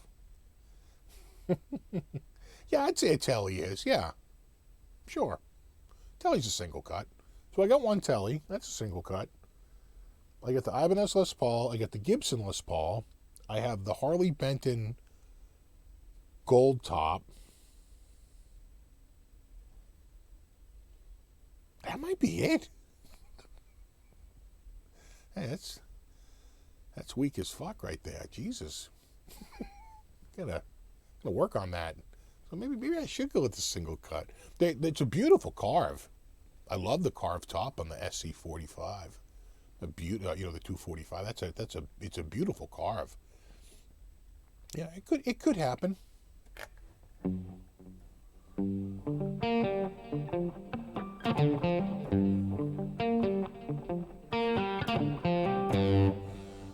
My old Chibsons, yeah, let me think about that. Well, wow, now that you mention it, yeah, that adds 3 more? That adds 3 more. Because I have the LP style that was amber I gave to Bobby, which he quickly routed and put a third pickup in. The last time I saw it, it looked very different. He put new tuners on it, he went nuts. Took the pick guard off. I still have the red one that I used. If you saw the whatchamacallit recently, the right around this time of year, people watch the Silent Night rocking version. That's the Gibson in red. And I have, I guess, the Supreme. That's still kicking back there. And the white one with the Duncan blackouts in it. I still have all 3 of those. So I have 3 more, but I never play those. I haven't played those guitars in like 2 years, maybe longer. A real bound neck. This is channel bound with the channel. You know, where they take a one-piece maple neck and they carve out a channel and then they inlay the fretboard. It's delicate work, but Fender seems to be able to pull it off. And the edges on these necks are so rounded. It's like, how much more round could it be? And the answer is none. None more round.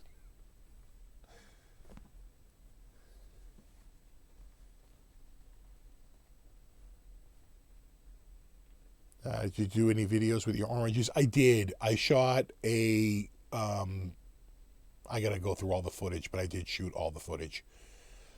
I did footage of... What did I do? I did a roundup of the crush. I did a crush, all the crushes. And then I did a shootout between the... oh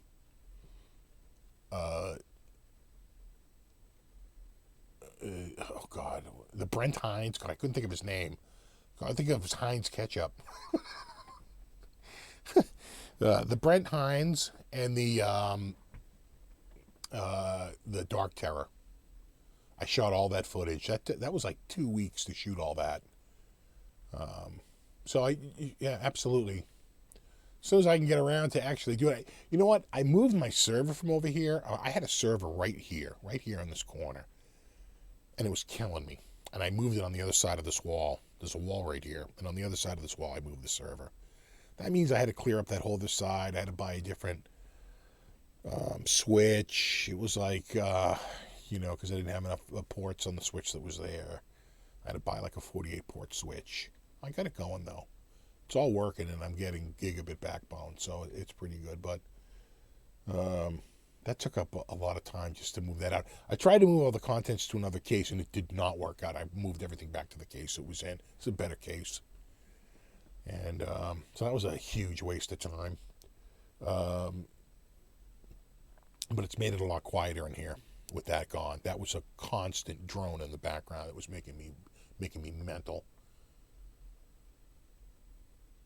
Yeah, dead easy for a CNC to make that neck exactly. And now that they have,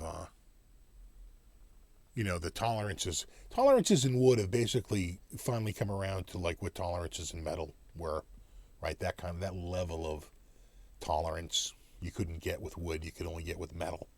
And the wood is finally there at the same tolerance level. Metal is probably still higher tolerance levels, but still, machining metal is probably still a much higher tolerance. But, tighter parameters, but wood's come around.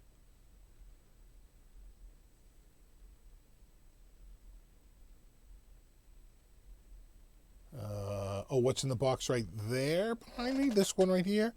That's that's an Octopre Dynamic by Focusrite. It's basically 8 channels of analog preamp, and it runs an ADAT out. It runs individual analog outs, but I'm going to run an ADAT out into this Scarlett 18i 3rd gen. It's an 18i20 3rd gen. And we're going to do that and use, I don't even know if you can see it. Yeah, right here. Oh, let me get it without killing my arm. You use this. So, this is a 25-foot snake. And you plug the mics in here, right? At the drum set, which is on the other side of the room, about 20 feet away. So, all the mics will go in short. Hosa gave me all the cables, too. I have, they're in another box over there. This is from Hosa. And so you plug the mics in here, and then a single cable right here. You see that single cable comes out, a big, thick cable. And then down on the other end, you have this here, which is basically a breakout of the eight channels. So it's 8 ins and 8 outs. You see that? So I can hook up all the mics. They make another one where it's like 6 outs and a talkback, but I don't need talkback. He's right there. I can talk to him right there. I don't need that. He's not in another room. He's in this room. And that's so I can record drums And I have a full acoustic drum set here. And I have a full acoustic drum mic kit here from Lewitt, which was so awesome. And then this will connect all the mics up. The guy who is going to do it, this is his busy season right now. He's done with, obviously, his Christmas gigs, but he'll have a New Year's Eve gigs. And he's actually even a little busy in January sometimes for, like, they do new kickoffs for the year, corporate gigs. February is his quietest month, and I'll be back from NAMM. So between the end, after I get back from NAMM and like the 1st of March, when wedding season will kick up, I'll get him over here and we'll set that all up and we'll start the Steve from Boston SFB band or something. We'll come up with something, the SF band.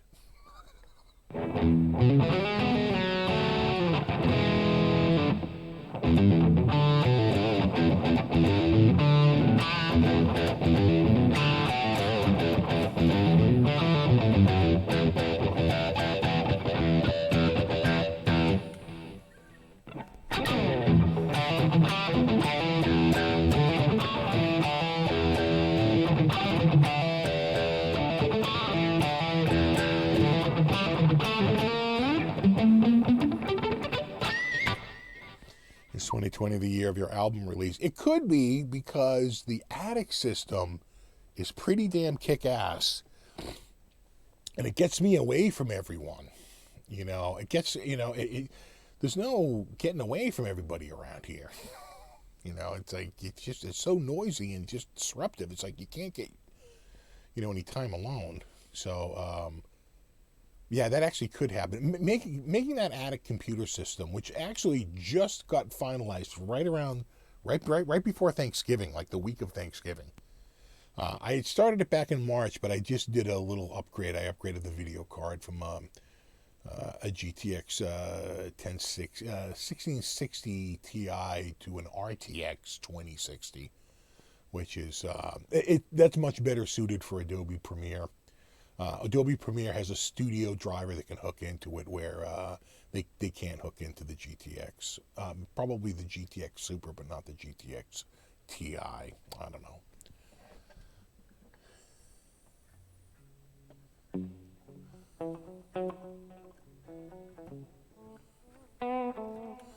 I'd love to hear your jam gig in 2020. Yeah, I want to do more music. It's like, it's just, yeah, nice head. I might go with that. Yeah, it's like all this gear is for what? What are we doing with it again? What? Just talk about it? It's all a whole bunch of... Right, what's his name say? Elvis Costello talking about music is like dancing about architecture. So, at some point you got to make some music, and that's the whole point of getting the drum kit going. I have people that want to jam, but I have no way for them to jam here because I don't really have a drum kit set up. Even if I did, what was I going to mic it with? How are you going to even hear the drums? It's going to sound like some crappy cellar jam band, and I do not want that. That's the last thing I want. I have a certain Mendoza line of quality that I need to reach, or I'm not putting it up. And I think I can do it. I think between the Lewitt mic kit and the microphones and the everything I have to go with that, I might even build a little platform over there to get everything off the ground and to tie everything into the ground. Because it's a cement concrete floor here, so obviously you can't do it any other way. I could build a small, a 2x4 on its side, height platform, and I literally have a bunch of oriented strand board, out in the garage, big sheets of oriented strand board, 3/4 inch oriented strand board. I could just use a chunk of that on there. It would be like a, pretty beefy platform, and it would get it up off the ground in case there was another flood. We haven't had a flood here. We have, but it wasn't from the water, from the outside. In fact, I should probably get into that because we got like 15 minutes left. Maybe I won't even get into it. I don't know. How bad do you want to be bummed out? My month has been shit. I don't know what to tell you other than I've had a pretty shitty month. We could just, you know what? I really appreciate all the friendship on here and being able to come on here and vent and to get all this stuff out, because it's been pretty much since Thanksgiving. Like my wife said, it all started at Thanksgiving, which was, the 28th of November, so it was pretty late, in the month. It was right around Thanksgiving that, like, her mother, my mother-in-law, my wife's mother, wasn't feeling well and wound up going to eventually, she never goes to the doctor, went to the doctor, and they were, like, concerned, like, her kidneys were shutting down, and they got that going real quick. Modern medicine, they really, it's just unbelievable. They fixed that, and they sort of, like, got her feeling a little bit better, but they were worried about this fluid buildup in her abdomen, and so they took a little bit of that, and they did some tests, and it came back as, like, advanced cancer. They weren't sure where it was, what kind it was. They would have to do some more testing and CT scans and all that stuff. So I want to say it was December 8th, right? That's about right, about a week later, right? A little 10 days later. We found out that it was stage 4 metastatic, which means it's already spread to her other parts of her body. Stomach cancer, which, God, when we mention it to any of our friends that have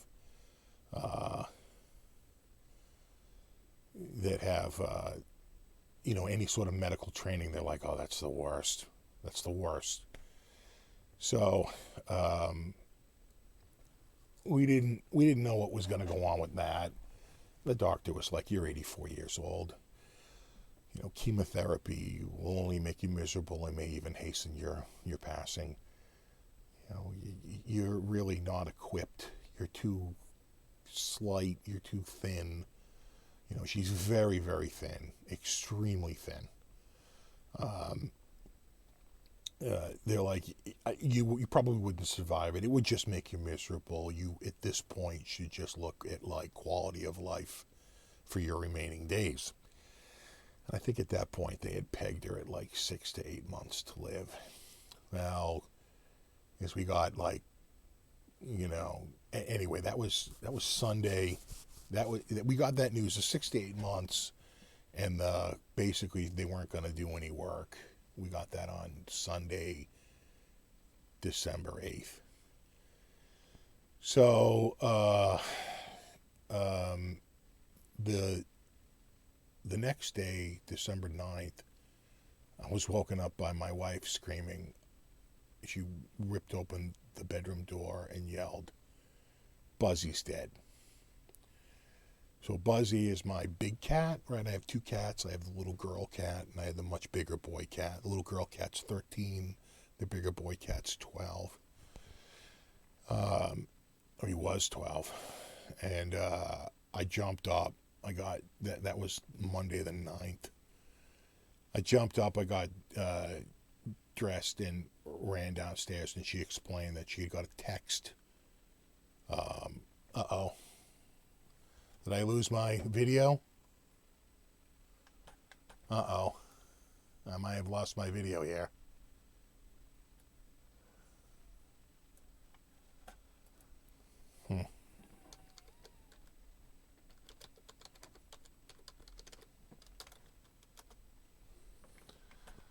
Oh, Jesus. That doesn't look good.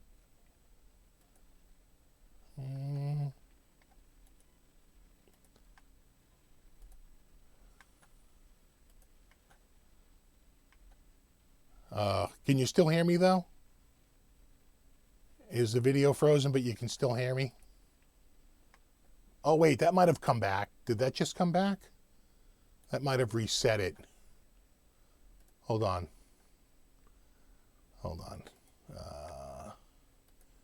There we go. And here and there. And just like this. There we go. Apply. Okay.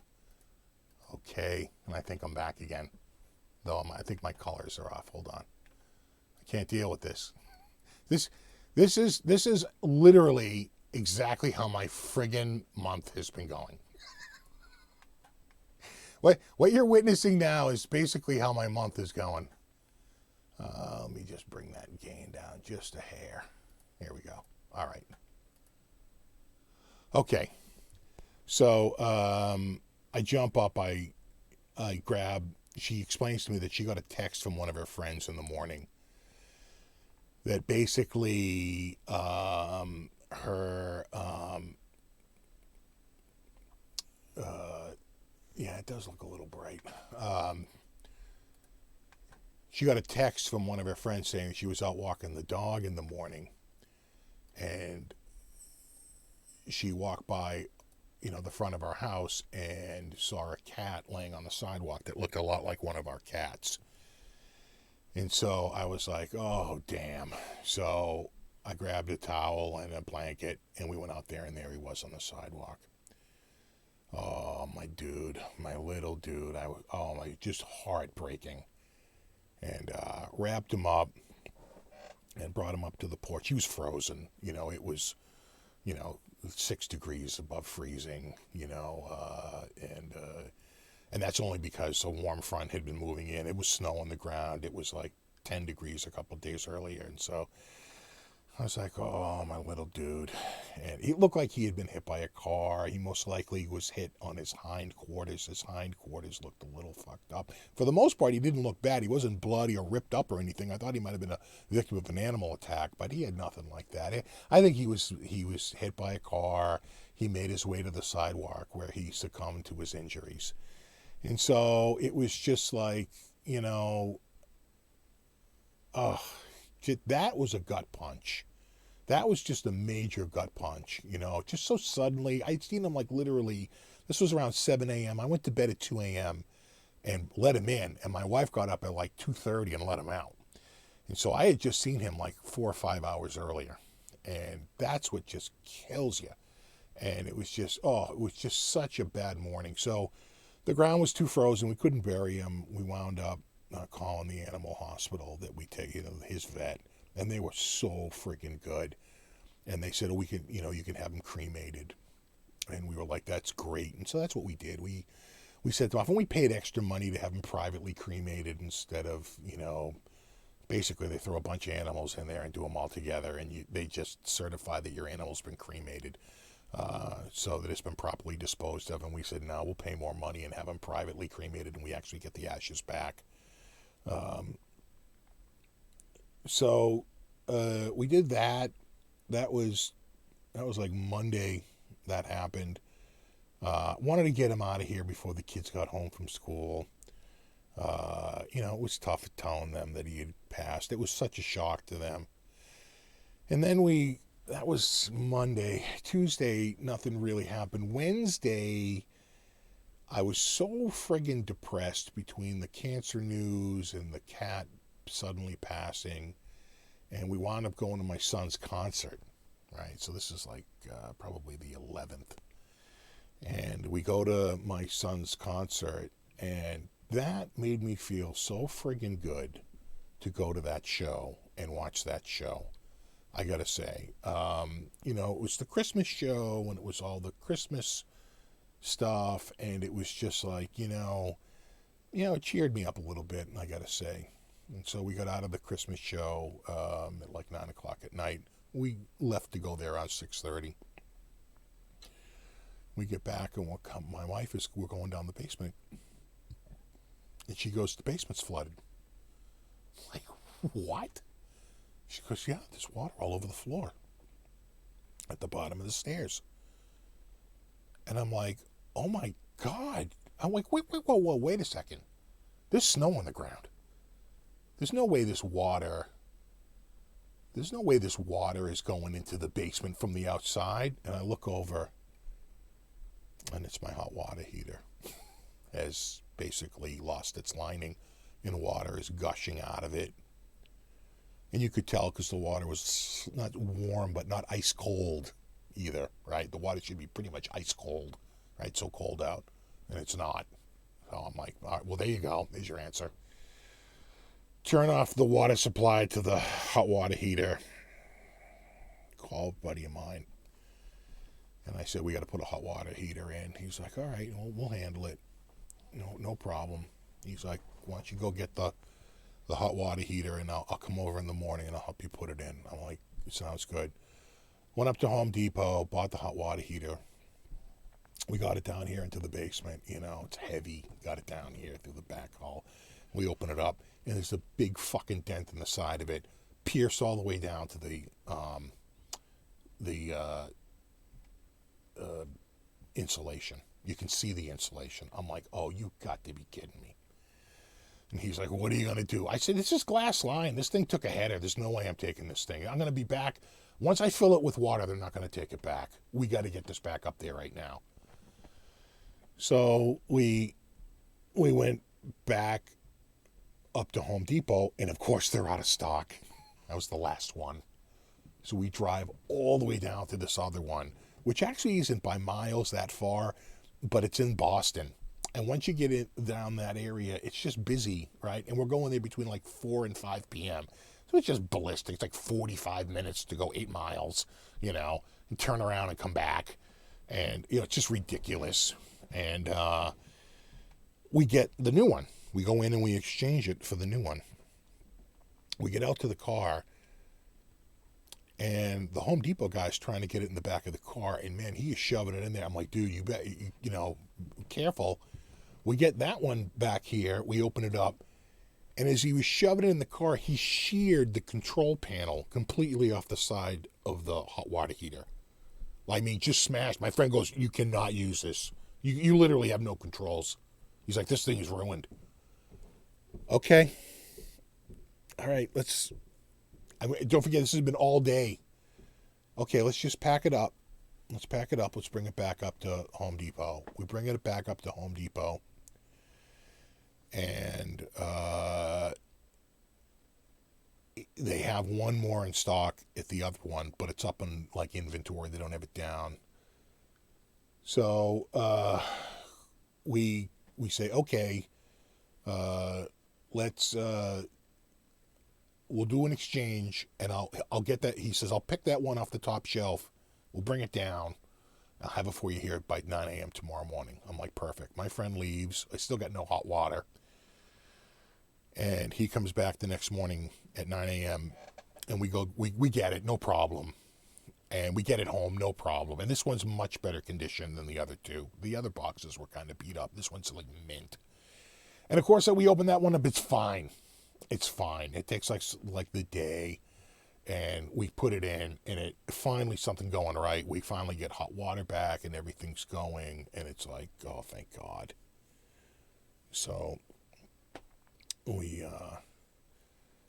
I tell him I know he's got some computer parts. I said, listen, you got some computer parts here. Why don't you bring your computer parts here? Because I can build computers in my sleep. And I'm like, bring it here. I'll hook you up. Because, he could probably do it on his own. But I said, bring it here and I will hook you up. He brings it here. So I guess Wednesday night it blew. Thursday we spent the day swapping hot water heaters. Friday we install it. Saturday he comes over with the computer parts. We start to build it, and then at one point we started to update the BIOS, and I'm pretty sure I'm so familiar with that motherboard. I'm like, this is going to be a good 10 minutes. Why don't we go out? I already have the old hot water heater in the back of my minivan. Let's take it up to the dump and dump it. We bring it up the dump. We dump the hot water heater.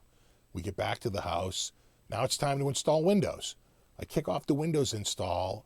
I'm like, you getting hungry? He's like, sure. I go, let's go get some lunch. Sure. We get back in the van. We drive to the deli. And on the way to the deli, the goddamn minivan dies. Like, literally. First, we got stuck behind a funeral, like, forever. And then once that passed, as soon as I stepped on the gas, it died. He goes, dude, you just ran out of gas. I'm like, it's impossible. There's no way I ran. He goes, dude, I'm telling you, you got no gas going here. He's a mechanic, so he knows. And I'm like, I'm telling you. So we get to luckily we're going down a hill. We're on a pretty busy street that's got nothing. So we start rolling down, and I just sort of, you got no power steering. Cruised around the corner, got a couple of houses in. I had a nice speed built up. He's like, dude, he goes, that could not have worked out better. We walk back up to the house. We get the gas can. We get his van. We drive back down. I throw a couple of gallons in it, and it still won't start. And I call AAA. And I know what it is. It's the goddamn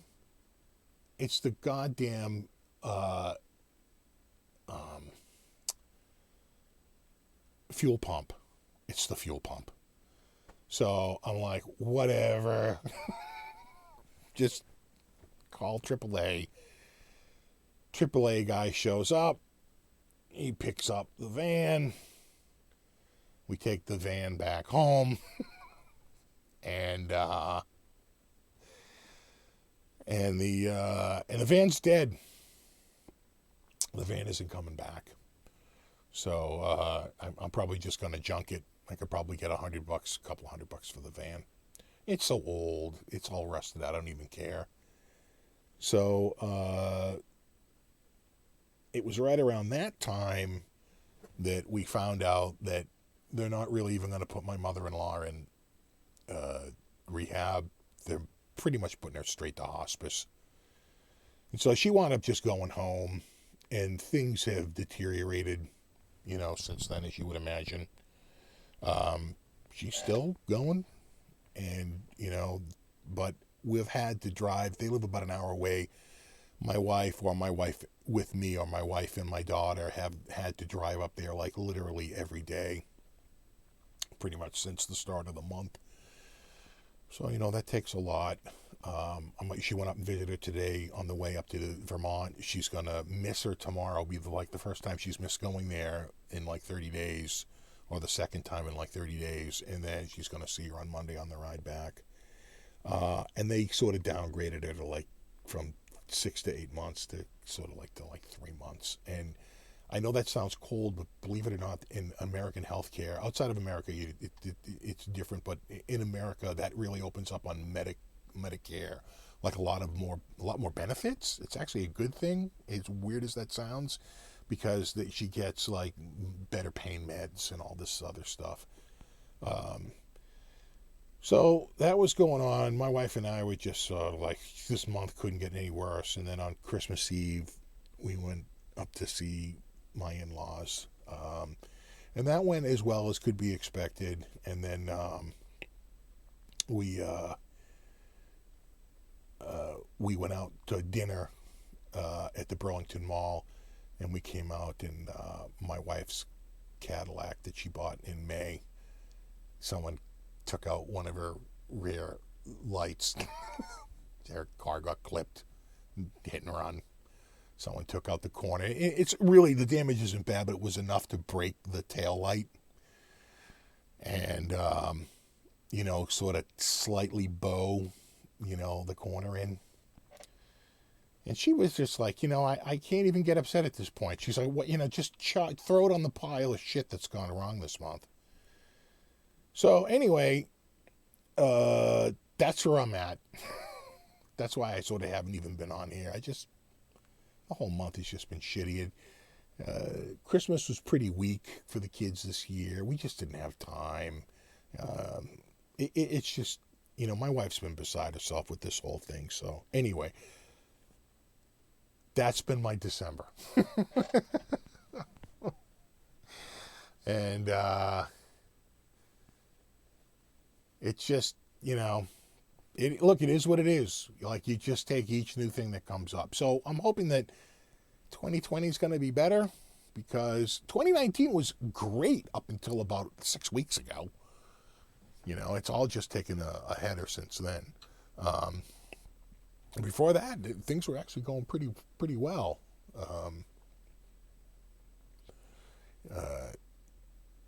But it's sort of just, it's a situation you find yourself in. You just gotta have to roll. Yeah, so looking forward to next year. Yeah, pretty much.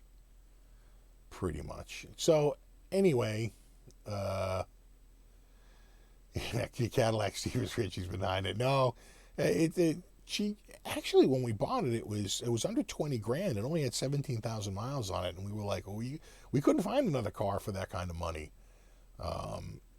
It even has a little bit of warranty left on it. So it had a little bit of rough paint, but it wound up, they buffed it out. It looked fine. We got it from CarMax. And it's really worked out. Thank God my wife's had it, because it's so reliable. It's been a very reliable car. It's just You know, you're at I think she was at that corner spot or something. She was like just in that right spot where somebody backed out and bumped into her. Whatever. Oh, thanks, Terry. Yeah, 2020 is going to be better. Yeah, exactly. It's like my nickname's Lucky. So, exactly. Thanks, Metalhead Hippie. Thanks, Great Vanzini. Exactly. Spur in the Mercedes Benz. I can't this year. I will get a new car. Again, another sort of my father-in-law. They finally, his insurance is canceled and he can't get his license again. Like he could never pass the eye exam. So I'm actually driving his car because he was basically had taken it off the road because he really couldn't drive anymore. His registration had expired.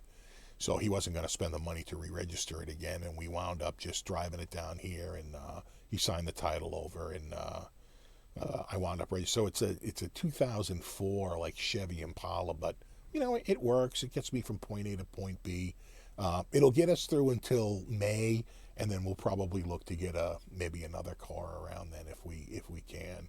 We have finances will change by like May.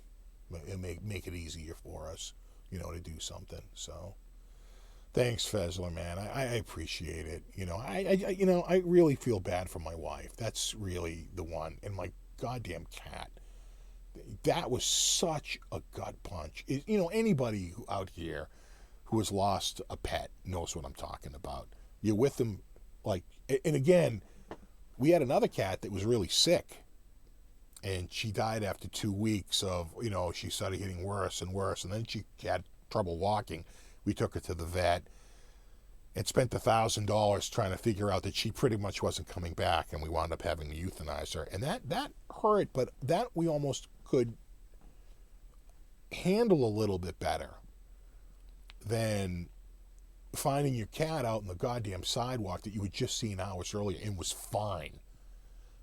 The only thing I can think of is that, like I think I said earlier, it was cold out, but we were having warm and moist air roll in, and warm and moist air over on top of snow makes fog, a ton of fog. And he may have misjudged how far the car was away based on the fog or something like that. We don't really know. I live in a very small side street that's not a cut-through street. You really can't even go that fast here. My wife thinks he might have gone out to the street and fallen asleep. I said, maybe. I don't even, because he's just so comfortable with the area. We don't even know. Whatever it was, though, it was just so heartbreaking. So, we saw my mother-in-law on Christmas Eve, and she looked better. She color in her face and seemed to be, doing as good as she can be. But, with the stomach cancer, it's just so hard to eat. And she looked really thin. Whoa, did she look thin? As thin as I've ever seen her, and she's always been pretty waif thin. So, it's not a good sign. So, anyway. Merry Christmas. I'm sorry to be such a bummer, but that's why there was no live show at the beginning of this month. I couldn't come on here. I couldn't do it.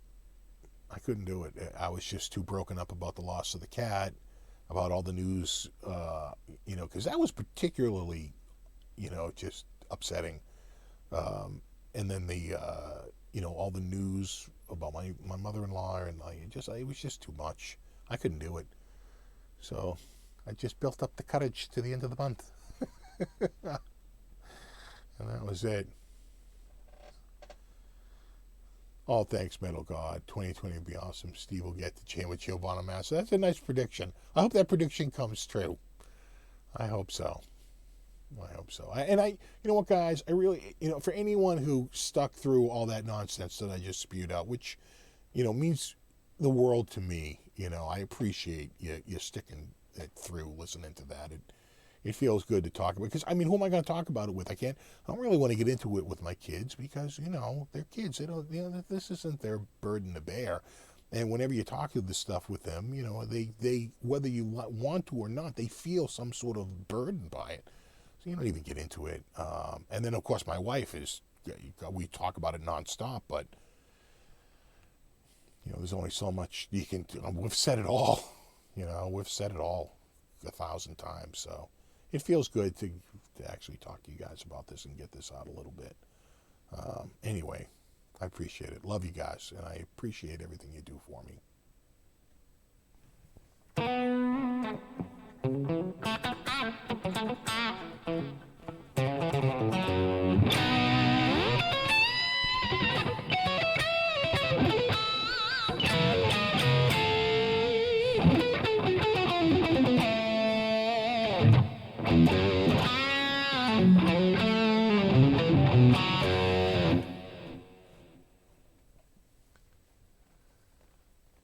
I appreciate that, Matt and Joe. Thanks, Paul.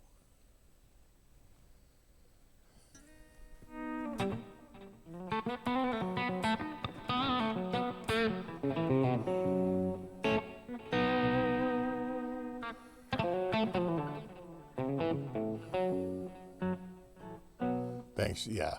No, I appreciate it. I'm just reading some of these comments here. It's much appreciated, guys. It really is.